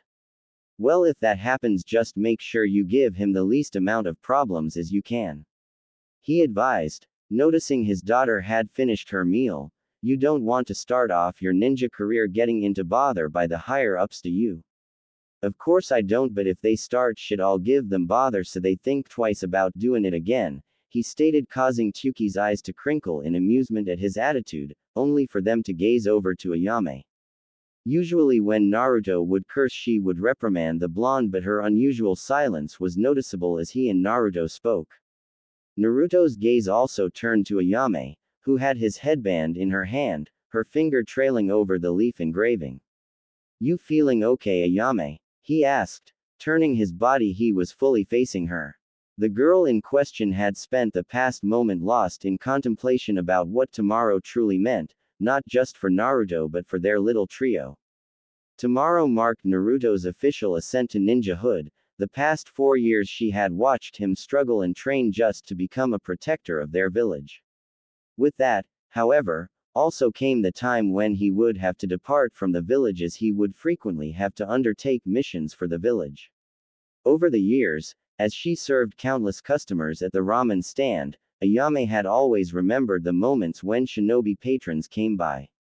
Their stories of life outside the village often intrigued her, and some even bore the physical scars of their harrowing experiences as stark reminders. While her heart swelled with pride and joy for her best friend's success, a small, selfish part of her couldn't help but wish he hadn't passed the exam, or maybe, hadn't even enrolled in the ninja academy in the first place. If he hadn't taken this path, she mused, perhaps Naruto could have continued working alongside her and her father at the stand. They could have envisioned a future where they expanded their business, opening another ramen stand in the village and growing it together. However, as she traced the leaf engraving with her finger, she knew that Naruto had a different path to follow in life, one that would no doubt fill her with worry whenever he left the village for missions. The uncertainty of him not coming back made her stomach churn. Naruto, watching the emotions flicker across Ayame's face, placed a comforting hand on her shoulder. He knew her well enough to pick up on her unspoken worries. He reached out and gently covered his hand over his headband and her hand, snapping her out of her thoughts as she looked up at him and her father, both wearing looks of understanding on their faces.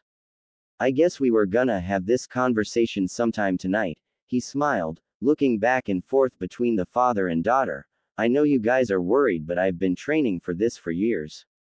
His hand gently pulled the headband out of her own. I promise I'll be careful out there and I'll come back with stories to tell you guys. Ayame looked up to Naruto, her hand wiping at the few tears threatening to spill. That would be nice, she said, her voice quivering ever so slightly. Just promise us one thing though, Naruto. Naruto nodded, his gaze unwavering. What's that? She gave him a heartfelt smile. Promise me that you'll come back to us, safe and sound, every time. Naruto knew that there was a chance he wouldn't come back every time. He knew they both knew that, but that wasn't the point here. His smile softened slightly, looking between them both once again, never being happier to have them both in his life at this moment. You got it, Ayame. He said, his blue eyes meeting her brown. I promise. Anko made her way into the Hokage's office. Her fellow Jonin shuffled in alongside her, some looking just as groggy as she felt. Despite her decade as a shinobi, she never quite got used to the early morning missions, but when the Hokage summoned you, you came running. So, here she was, standing amongst her more awake peers, trying to shake off the last remnants of sleep. Anko stifled a yawn as she scanned the room, her eyes flicking over the familiar faces of her fellow shinobi. Some were awake and alert, eager to find out who was going to be their genin students. Few, however, looked like they could barely keep their eyes open. She watched on as Namiyashi Rado nudged Sarutobi Asuma in the ribs, rousing him from his sleepy state. As soon as the Hokage entered the room, the murmuring among the assembled shinobi came to a hushed silence. Anko quickly wiped the crust from her eye and straightened her posture, mentally preparing herself for what was to come. She knew that the Hokage's words would likely be about the new genin teams, even though they hadn't been explicitly informed. Anko couldn't deny that the idea of being a Jonin sensei filled her with a sense of trepidation. During her years as a shinobi, she had been on many missions where she was the team leader and had to make sure that not only the mission was successful but that her teammates got back home safely. However, the thought of taking on a genin squad was completely different. Having to be responsible for a group of young and inexperienced ninja made her uneasy. She had only been included in the pool of sensei candidates this year due to the Hokage's insistence due to her recent mission of tracking down her traitorous sensei that had gone wrong, and the Hokage felt that it was time for her to focus her efforts on something else as he didn't want to lose one of his Jonin. She had been given a choice: become a Jonin sensei or take up a part-time role in one of the specialized branches within the village. While she was hesitant about the prospect of teaching, the idea of being stuck in the intelligence division didn't appeal to her either. Sure, it would be fun to annoy Ibiki every day, but the thought of being bogged down by paperwork in a subdivision wasn't exactly enticing. So, despite her reservations, Anko was determined to make the most of the opportunity. She knew that teaching was a significant role in the village and that as a Jonin sensei, she could help mold the next generation of shinobi into skilled and competent ninja. With a deep breath, she turned her attention to the Hokage, ready to hear what he had to say. First of all, I want to thank all of you for being here, the Sandaime began, his voice ringing out clearly in the meeting room. Today's meeting is about the new generation of shinobi who have just graduated from the academy, and who you will be mentoring as they begin their journey as genin. He paused to light his pipe, taking a deep puff before continuing. As you know, we create teams based on the strengths and weaknesses of the individual students, and also on your own areas of expertise as teachers. The goal is to create a cohesive unit that can work together effectively in the field. The Sandaime's gaze swept around the room, taking in the assembled Jonin. Each of you will be assigned a team, which you will lead until the genin are promoted to chunin. If you feel that any of your students are not ready to be part of a team, for whatever reason, you may choose to send them to the reserves to continue their training. He raised his eyebrows as Hitaki Kakashi strolled in, fashionably late as usual.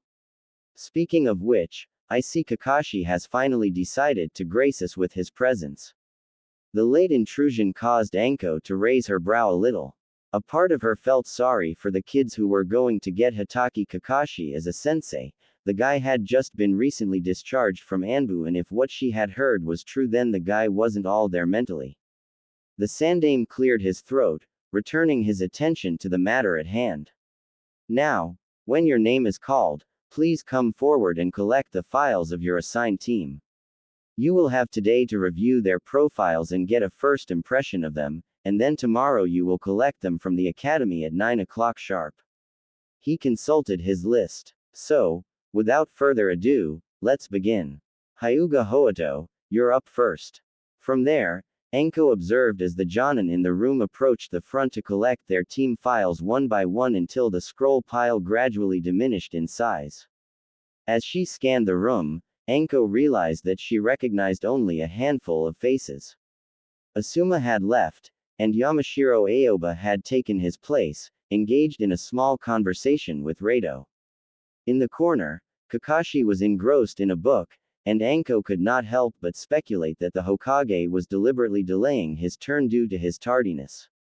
As Anko's eyes scanned the remaining scrolls on the Hokage's desk, she thought of the possibility of being left without a team. She watched as Kakashi, the last Jonin in the room, picked up the final scroll before making his way out, leaving her alone with the Hokage. Confusion etched across her face. She couldn't help but wonder if she had been forgotten or if there was some mistake.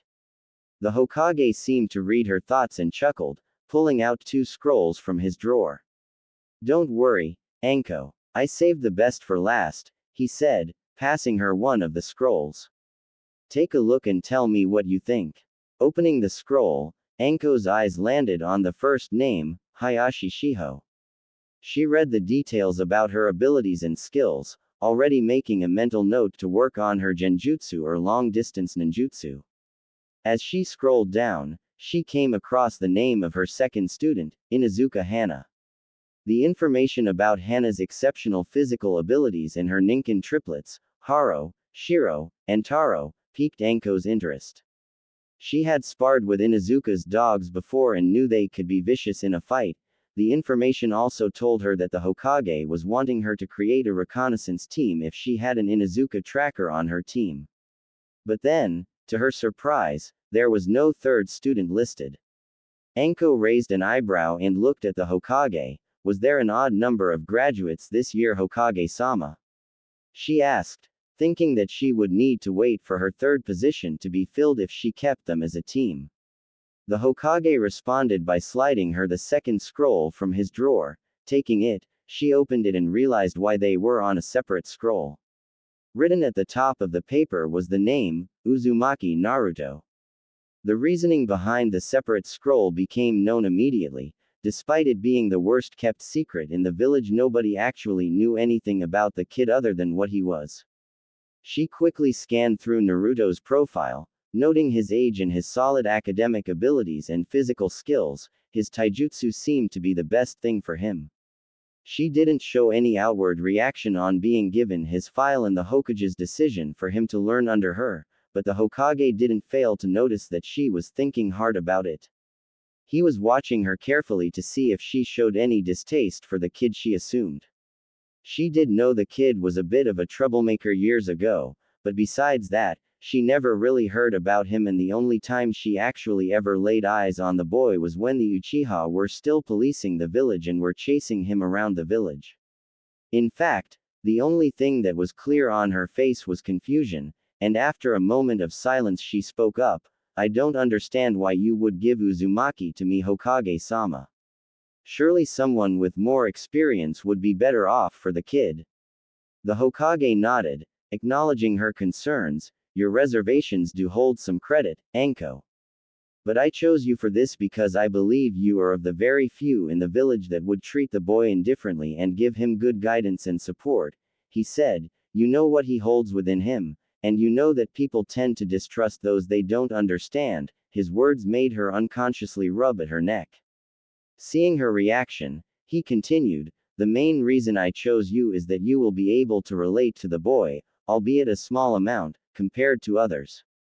You know what it is like for people to question where your loyalties lie and be judged by things out of your control." He frowned. "A few have brought his loyalty to my attention, and while I wish I could shrug it off, it does hold some credence." Anko understood where he was coming from. When she awoke in that lab 6 years ago bearing the curse mark that her bastard sensei put on her, coming back to the village was a hard one. Her friends were glad that she was alive and safe, but others who only heard about her through rumors tended to give her some looks. A few times had it where she would be on a mission with other Chunin and some openly questioned her loyalty, stating that they didn't trust her, and she understood that she probably would feel the same if anyone connected to Orochimaru was working alongside them. Her loyalties being questioned was what led her to focus all her effort on climbing the ranks, and when she achieved Jonin she put her name forth for tracking her bastard sensei down and wanting a hand in his death.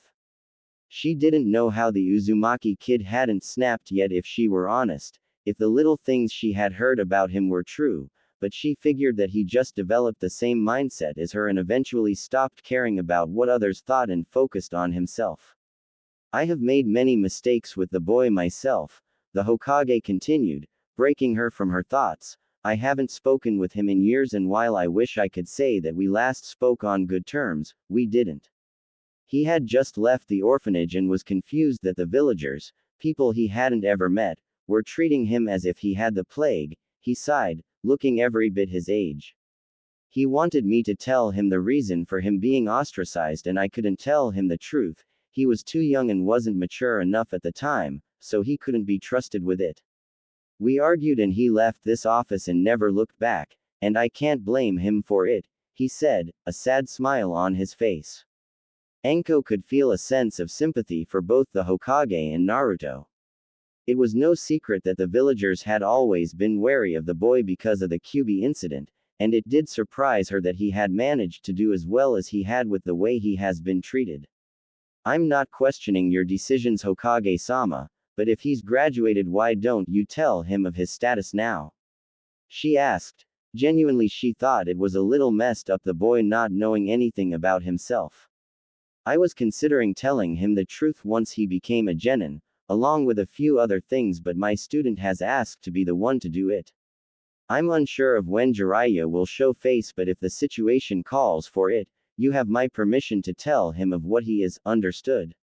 "I understand, Hokage-sama," she said, "and I'll do my best to guide him in the right direction.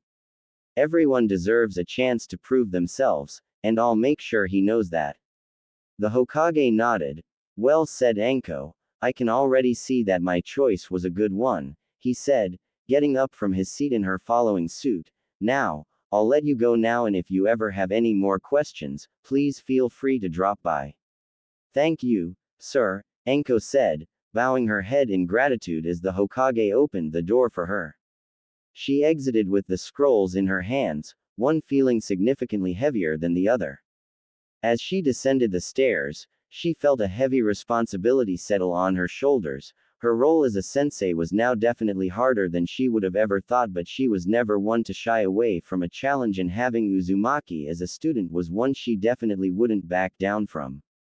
With a determined look on her face, she made her way out of the Hokage Tower and took to the roofs, making her way back home.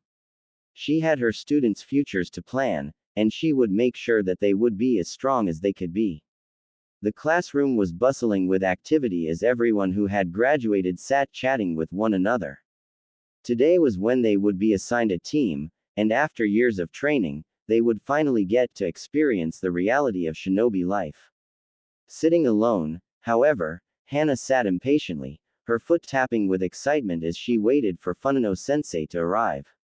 She had been looking forward to this day for months, eagerly anticipating the moment she would finally be able to become a ninja and carry out missions with her squad. She stroked her dog's fur absent-mindedly, feeling their calming presence beside her. The door to the classroom opened and their sensei walked in. Behind them she spotted a cluster of jonin waiting to take their teams. Funano-sensei walked to the center of the class and allowed his eyes to take in his pupils once more, smiling. Before you meet your jonin sensei, I want to just say that it has been an honor to be your sensei for the past 4 years, and I hope that everything you have learned here will serve you well out in the field. So, once again, he bowed. Thank you all for the past 4 years. Some of the class stood and replicated the gesture while others chose to stay seated. Now, let's get you introduced to your sensei, shall we? Funano-sensei made his way to the door and slid it open, only to be pushed aside by a woman with purple hair tied into a spiky ponytail. She wore a beige trench coat, covering her mesh bodysuit, a brown skirt, and metal shin bracers over her sandals. Finally, she exclaimed, flashing a toothy grin. Hayashi Shiho, Inuzuka Hana, and Uzumaki Naruto, I'm Mitarashi Anko, but you can call me Anko-sensei. She gestured for them to follow her. Follow me. Hana watched as the woman led them out of the classroom, with Naruto following closely behind. She rubbed shoulders with Shiho as she made her way out, her ninkin trotting behind her. Anko-sensei didn't even give them a moment to adjust, and as soon as they left the building, Naruto started jogging to keep up with her, causing her and Shiho to do the same. Follow me turned out to mean, keep up, as Anko-sensei took the trio and the dogs around the academy for 4 laps. Then they watched as she took to the roof of a nearby building, laughing over her shoulder. They pursued on foot, her ninkin taking the lead.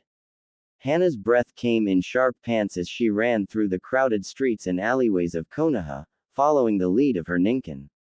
Come on, they have her scent, she called to her new teammates, hearing their footsteps pounding behind her.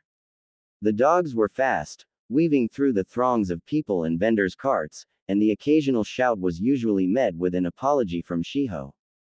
The wild sensei chase continued for a half hour, with Anko leading them on a winding path that sometimes led to dead-end streets or alleys with mocking messages scrawled on notes. Frustration grew with every false lead, and Hana could feel the heat rising in her cheeks. As an Inuzuka, her pride was on the line, and she couldn't let her new teammates see her fail at the one thing her clan was famous for. She urged the dogs to keep going, hoping that they would soon catch up to their new elusive sensei. The newly minted genin upped their speed as the dogs did. The non-Inuzukas noticed Hana's frustration, Naruto thinking it was due to having to play a game of hide-and-seek when they had just graduated, whereas Shiho knew full well the reason of her frustration. Not being able to rise to the occasion when needed would be detrimental if they were out in the field, but they had just graduated and Shiho knew that this was the official start of their ninja career. Everything before now was just making sure they were responsible enough to be considered for fieldwork. It's okay, Inuzuka-san, I'm sure we'll find her soon, Shiho smiled, turning so the Inuzuka could see her as they ran. The tension in the girl's shoulders dropped, but she still held a frown on her face. I hope so, she said, blowing a bang out her face. Either way, I'm upping their training after today. The chase went on for a further 30 minutes, with the dogs leading them away from the streets to a large overgrown forest. The only thing preventing people from entering was the high barbed chain link fence. It must have only been a deterrent to civilians since Anko was standing atop the fence without a care in the world. "About time you got here," she yelled. "Good job on passing the first test. Now let's see how well you can track someone with the threat of being attacked." Hana watched as Anko flipped backwards and walked deeper into the forest, seemingly unconcerned with how they were going to get over the high fence.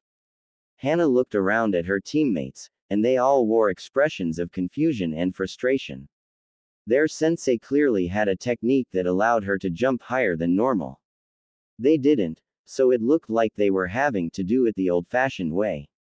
"So, how are we going to play this out?" Hana asked, starting their first conversation as a team, despite the chase they had just done. Shiho spoke up. "Cutting the fence isn't a good idea. It's there so people can't just walk in and get lost, but it's probably there to stop things getting out as well." Naruto nodded, chiming in, "We can easily climb over the fence, but the dogs won't be able to follow us. So, we'll have to track Anko-sensei ourselves." Approaching the fence, Hana and Naruto kicked it in frustration.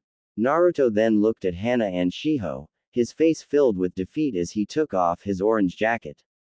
Hana failed to hide her smile, knowing what he was about to do. "We better start climbing," he said, biting down on his jacket as he started to climb the fence. Reaching the top, he swung his jacket over the barbed wire and gently coaxed himself over to the other side, the barbs biting his jacket. Shiho went next and landed safely, but Hana surprised them both when she climbed halfway up and whistled. Her teammates watched on as her dogs pounced from their position, landing on her shoulders, and used her as a springboard to get over the top. "Well, that's convenient," Shiho smiled. "I forgot that ninkin were capable of such abilities." Naruto just shook his head as Taro approached him, ing his hand with a bark. "Show off," he muttered, but the pat he gave the dog contrasted his words. Hana landed with a grunt and looked around, noticing both Naruto and Shiho had pulled out kunai, while her dogs were waiting in front of her, eagerly awaiting her command. Motioning to them to move out, Hana took up position behind the dogs, with Naruto and Shiho flanking her on either side. They had a sensei to find. As they continued deeper into the forest, Naruto remained vigilant, scanning the surroundings for any signs of danger. The high fence and strange noises only heightened his sense of caution. The dogs were leading the way, their noses sniffing the ground for any scent to help track down the missing animal. The forest was dense and humid, a stark contrast to the cool breeze of the academy grounds.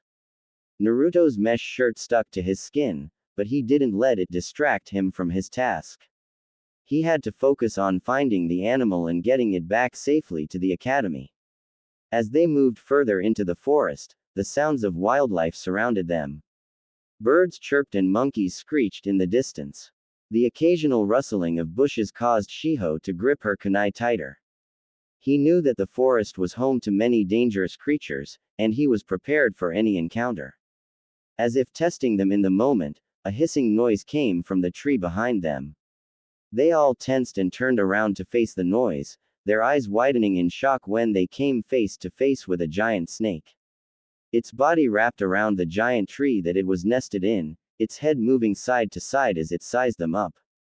The three dogs, now at the back of the group, growled at their new foe, but Hana quickly held out her fist, commanding them to stop. Naruto's senses were on high alert as he considered their options. They definitely weren't experienced enough to go toe-to-toe with this thing, and even if they could, it would be best for them to continue searching for their new sensei, wherever she may be. Deciding the roles of who should stay and who should go was easy. Hana had her dogs and Shiho and him were familiar enough with the way each other fought, so it was a no-brainer. With a subtle shift of his body, Naruto outlined his plan. "Inuzuka," Naruto whispered urgently, "when I say go, take your dogs and follow the trail." He slowly moved his empty hand to his side pack. "Hayashi, we're gonna keep it busy and take the pressure off of her as she tracks our crazy sensei, got it?" "Why?" Hana tried to refuse the idea, only to be cut off by Shiho. "Got it," the quiet girl said, determination etched on her face. She turned slightly to give a small smile to Hana. Although Hana was slightly miffed about being left out, she understood that she was the only experienced tracker in their group. If she wasn't, then she would be shaming her family, and that wouldn't do one bit. Grinning, she got her feet ready and sent the dogs behind her a hand sign that got them ready for the fight to unfold.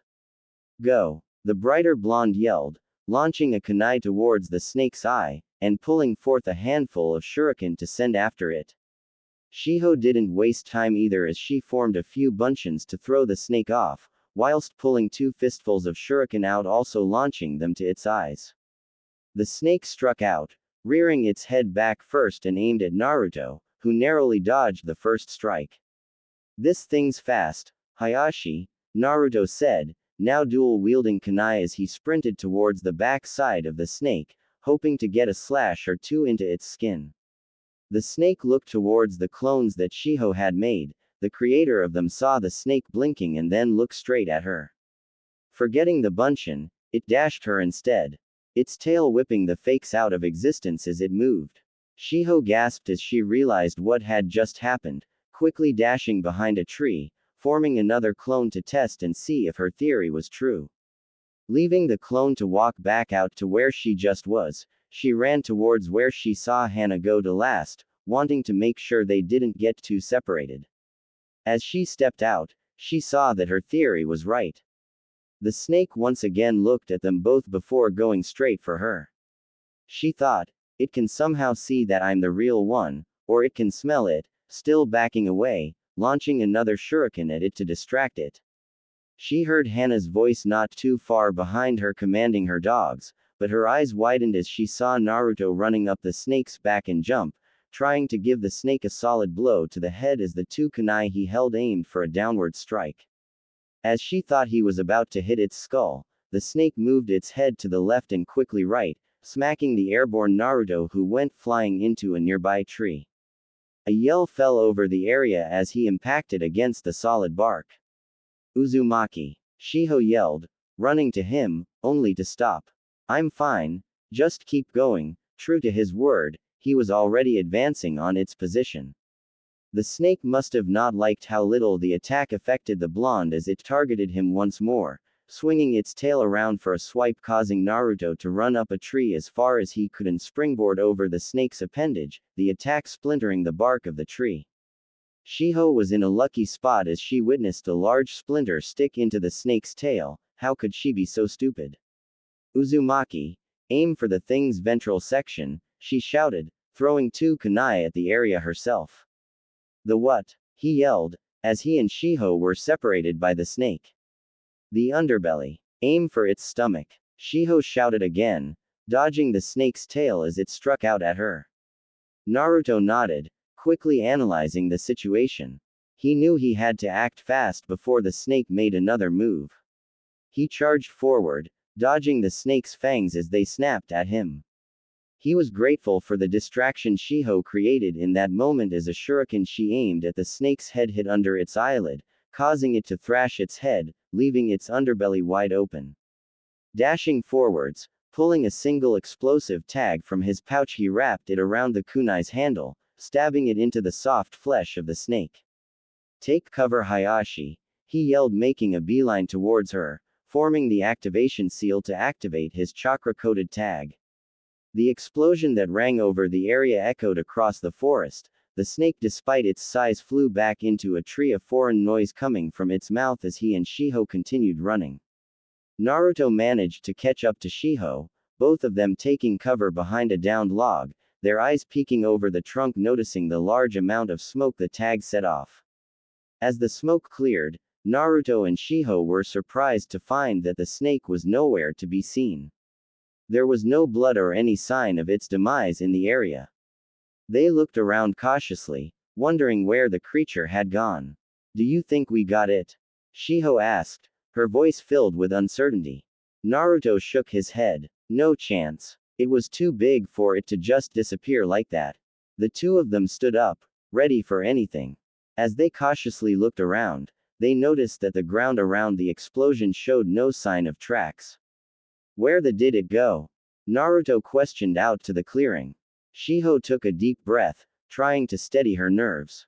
We should keep our guard up and get back to Inuzuka-san. She must have found a solid lead by now. Naruto nodded in agreement, his eyes scanning the area for any sign of the snake. Suddenly, he heard a strange noise coming from the trees behind them. Both of them turned, side to side, prepared to attack but let out a sigh of relief as a familiar head of fur peeked out from a bush, barking at them in recognition, allowing itself to walk over to them both. The dog barked at them and tugged at Naruto's trouser leg, motioning for them to follow. Naruto and Shiho exchanged a quick glance before following the dog, their senses still on high alert from the fight. No snake that size disappears without a trace. The dog led them through the forest, darting through the trees and past the bushes with ease. It took them around 10 minutes to reach Hana, who was crouched behind a rock, motioning them to be quiet as they approached. As they got closer to her, adopting the same position as her, she managed to get a good look at their clothes and expressions. What happened back there? Hana questioned as they regrouped. The snake disappeared on us, Shiho explained, while Naruto still kept his eyes on the area they had come from. Uzumaki-kun primed an explosive kunai to its soft spot, and once the smoke cleared, it was as if it just disappeared, no track marks or anything.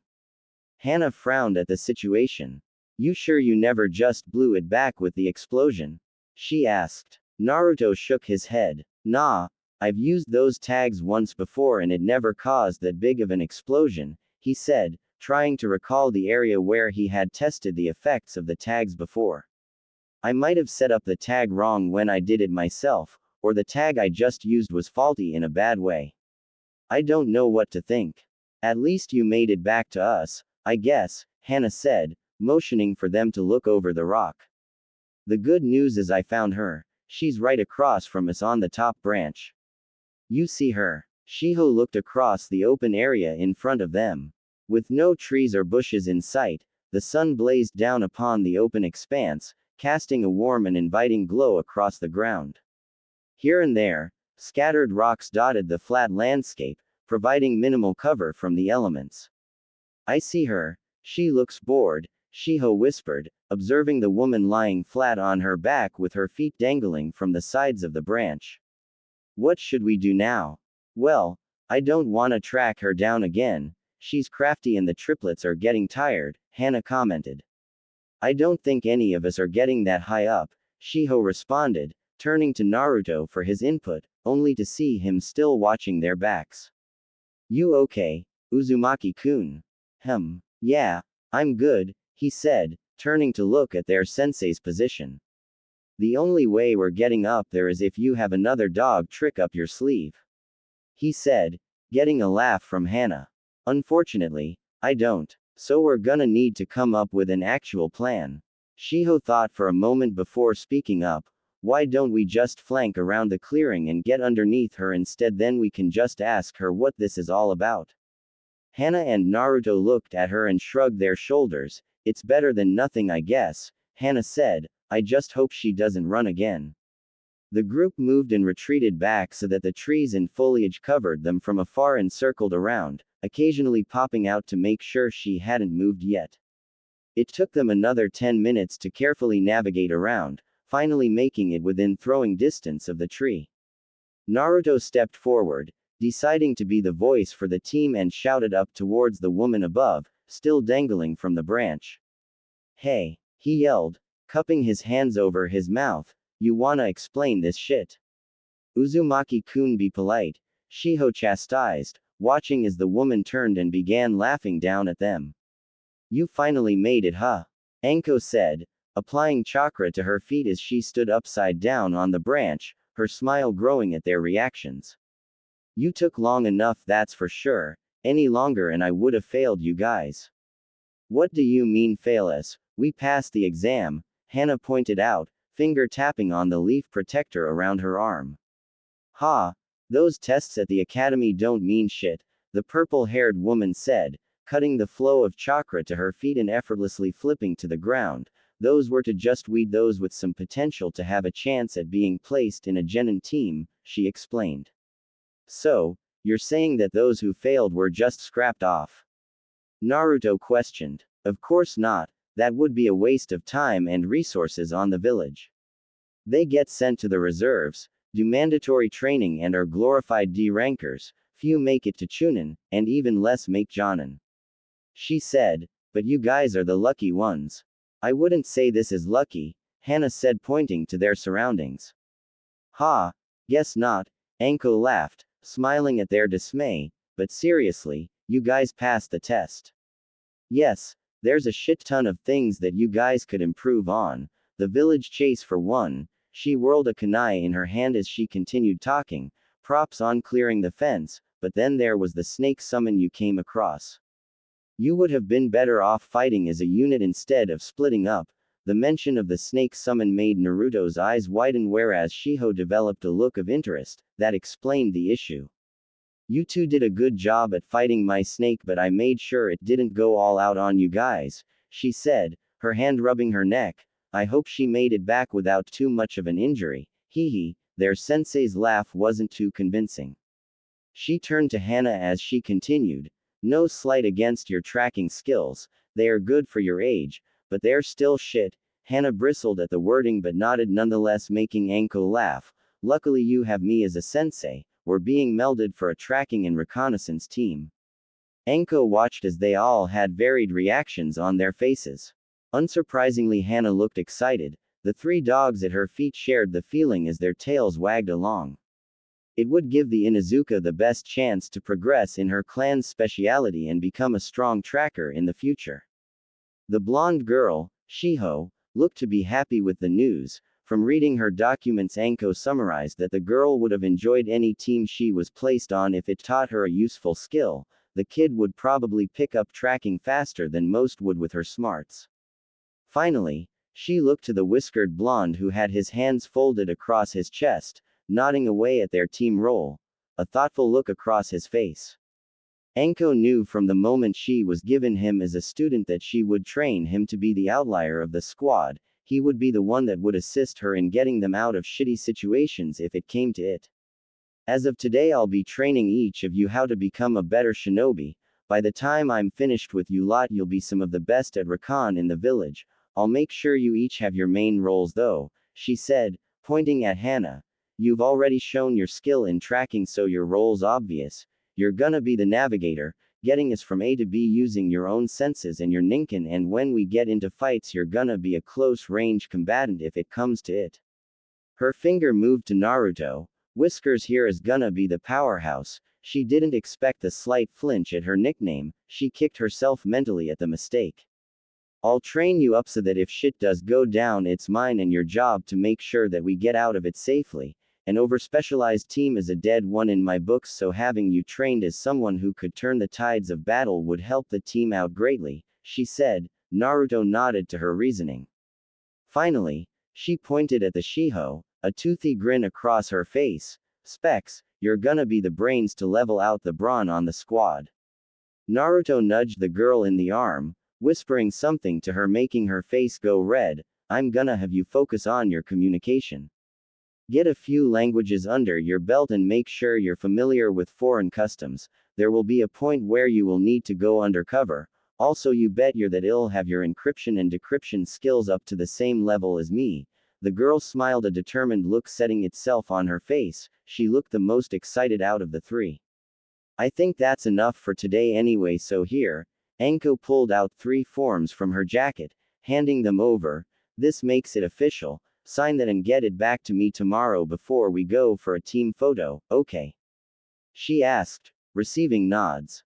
They looked at the forms, smiles encapsulating their faces as they did so. Basic information confirming that they agreed to serve the country with their lives and all that stuff was at the top. Their team information was at the bottom, where each of them got to see their official name. Foundations. Following the previous day, Anko-sensei instructed them to gather outside the Hokage's office building at 10 a.m. to finalize their team placement and take a team photo. Shiho, always punctual, had no trouble with this arrangement.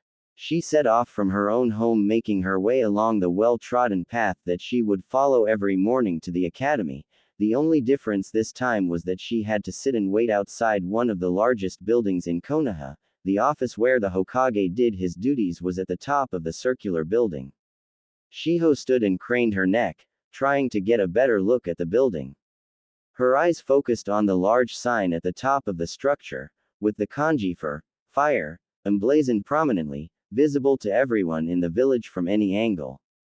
The building was as iconic as the Hokage Rock itself, one of the few structures in the village that stood tall and imposing, radiating a sense of security throughout Konoha. Turning her gaze away from the building, she strolled over to the nearby benches and seated herself comfortably as she had a good 30 minutes to spare. With the extra time, she took the opportunity to gather her thoughts about what lay ahead now that she was a part of Team 9. Immediately, she acknowledged that she was the weakest link within the team. Despite her additional training sessions with Naruto, she knew she was far from matching his combat prowess. Hana, who had been close to if not on par with Naruto's abilities, also posed a challenge. This realization prompted her to reaffirm her commitment to improving her combat skills, understanding that she didn't want to be the one constantly needing to be rescued if a mission went south. However, this train of thought led her to consider the nature of missions. Drawing from the stories her uncle had shared about his time as a shinobi before he found his place in the cryptoanalysis branch of the village, Shiho knew that missions were far from being a leisurely stroll. Every mission carried inherent risks, and neutrality between villages didn't guarantee friendly encounters when they did run into each other. There was also the threat of rogue ninja, bandits, and even those who just find pleasure in killing. She knew following their sensei's guidance would minimize these risks. After all, their primary role was reconnaissance, and combat was meant to be a last resort. She recognized the futility of her worrying thoughts, especially since they hadn't been a team for a full day, let alone taken on a mission. She shook her head, smiling at where her thoughts had led her. Not even a shinobi for a day and I'm worrying about things out of my control, she thought. Determined to cast her concerns aside, she pulled out her book and settled in to wait for the rest of her team to arrive. She busied herself for a further 20 minutes until she heard a bark coming from her right, which caused her to turn her head and smile at her two approaching teammates and the three ninkin running towards her. The one at the front, she needed to learn their names as soon as possible, jumping onto the bench next to her and wagged its tail.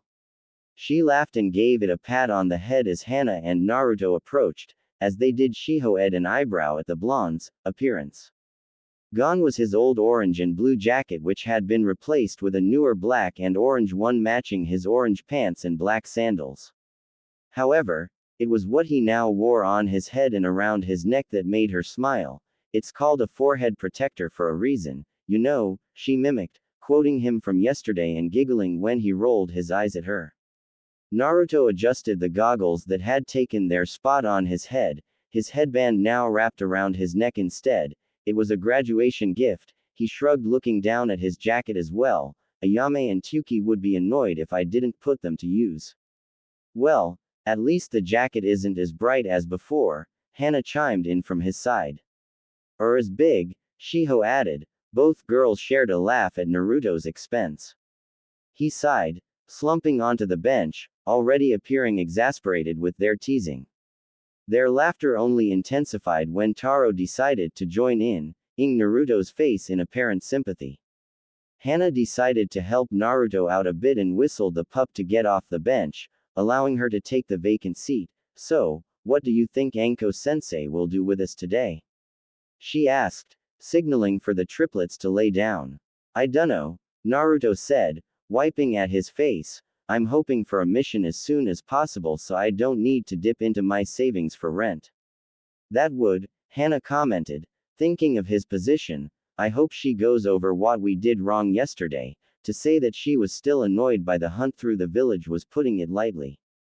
I hope she does as well, Shiho said. I would rather find out what we can improve on before we start taking missions outside the village. Her thoughts from earlier cemented the fact that she had to improve the most in case they get into a fight.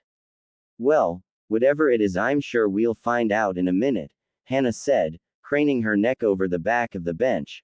Naruto and Shiho turned their body to look at what she was doing only to find Anko walking up to their spot. Good morning Anko-sensei, Shiho greeted her approach. Mornin' specs, she yawned, clearing her eyes. Let's move and I'll fill you guys in on what's happening, she said, motioning towards the entrance of the building. The three genin nodded and followed her into the building. Upon entering the building, they were met with the hustle and bustle of the morning traffic. Many shinobi passed them, no doubt on their way to receive a mission or report on their completed ones. It was her first time in the administration building, even though it was right next to the academy, and she found herself sticking to Anko as they traversed the spiral staircase. Anko herself turned her head as she ascended the stairs to address her students. First things first, is we need to get our photo taken as a team and then hand them, and the documents I gave you yesterday, to the Hokage, she said, managing to catch the slight tightening of Naruto's jaw. Hokage-sama wasn't kidding when he said they weren't on good terms, she thought. This will probably last up until noon. After that, we can find a training field and I'll have you spar against me so I can get a feel of where you guys are at, and then I'll have you spar each other. What about taking a mission, sensei? Naruto asked. Keen to get started, Anko smiled, turning her head back to the front as they reached the top floor. We'll take a mission or two tomorrow depending on how you guys fare at the spar this afternoon. 2 missions? Shiho asked, confusion evident in her voice. Yeah kid, 2 missions, Anko said, mirth evident in her voice causing her students behind her to grow even more confused.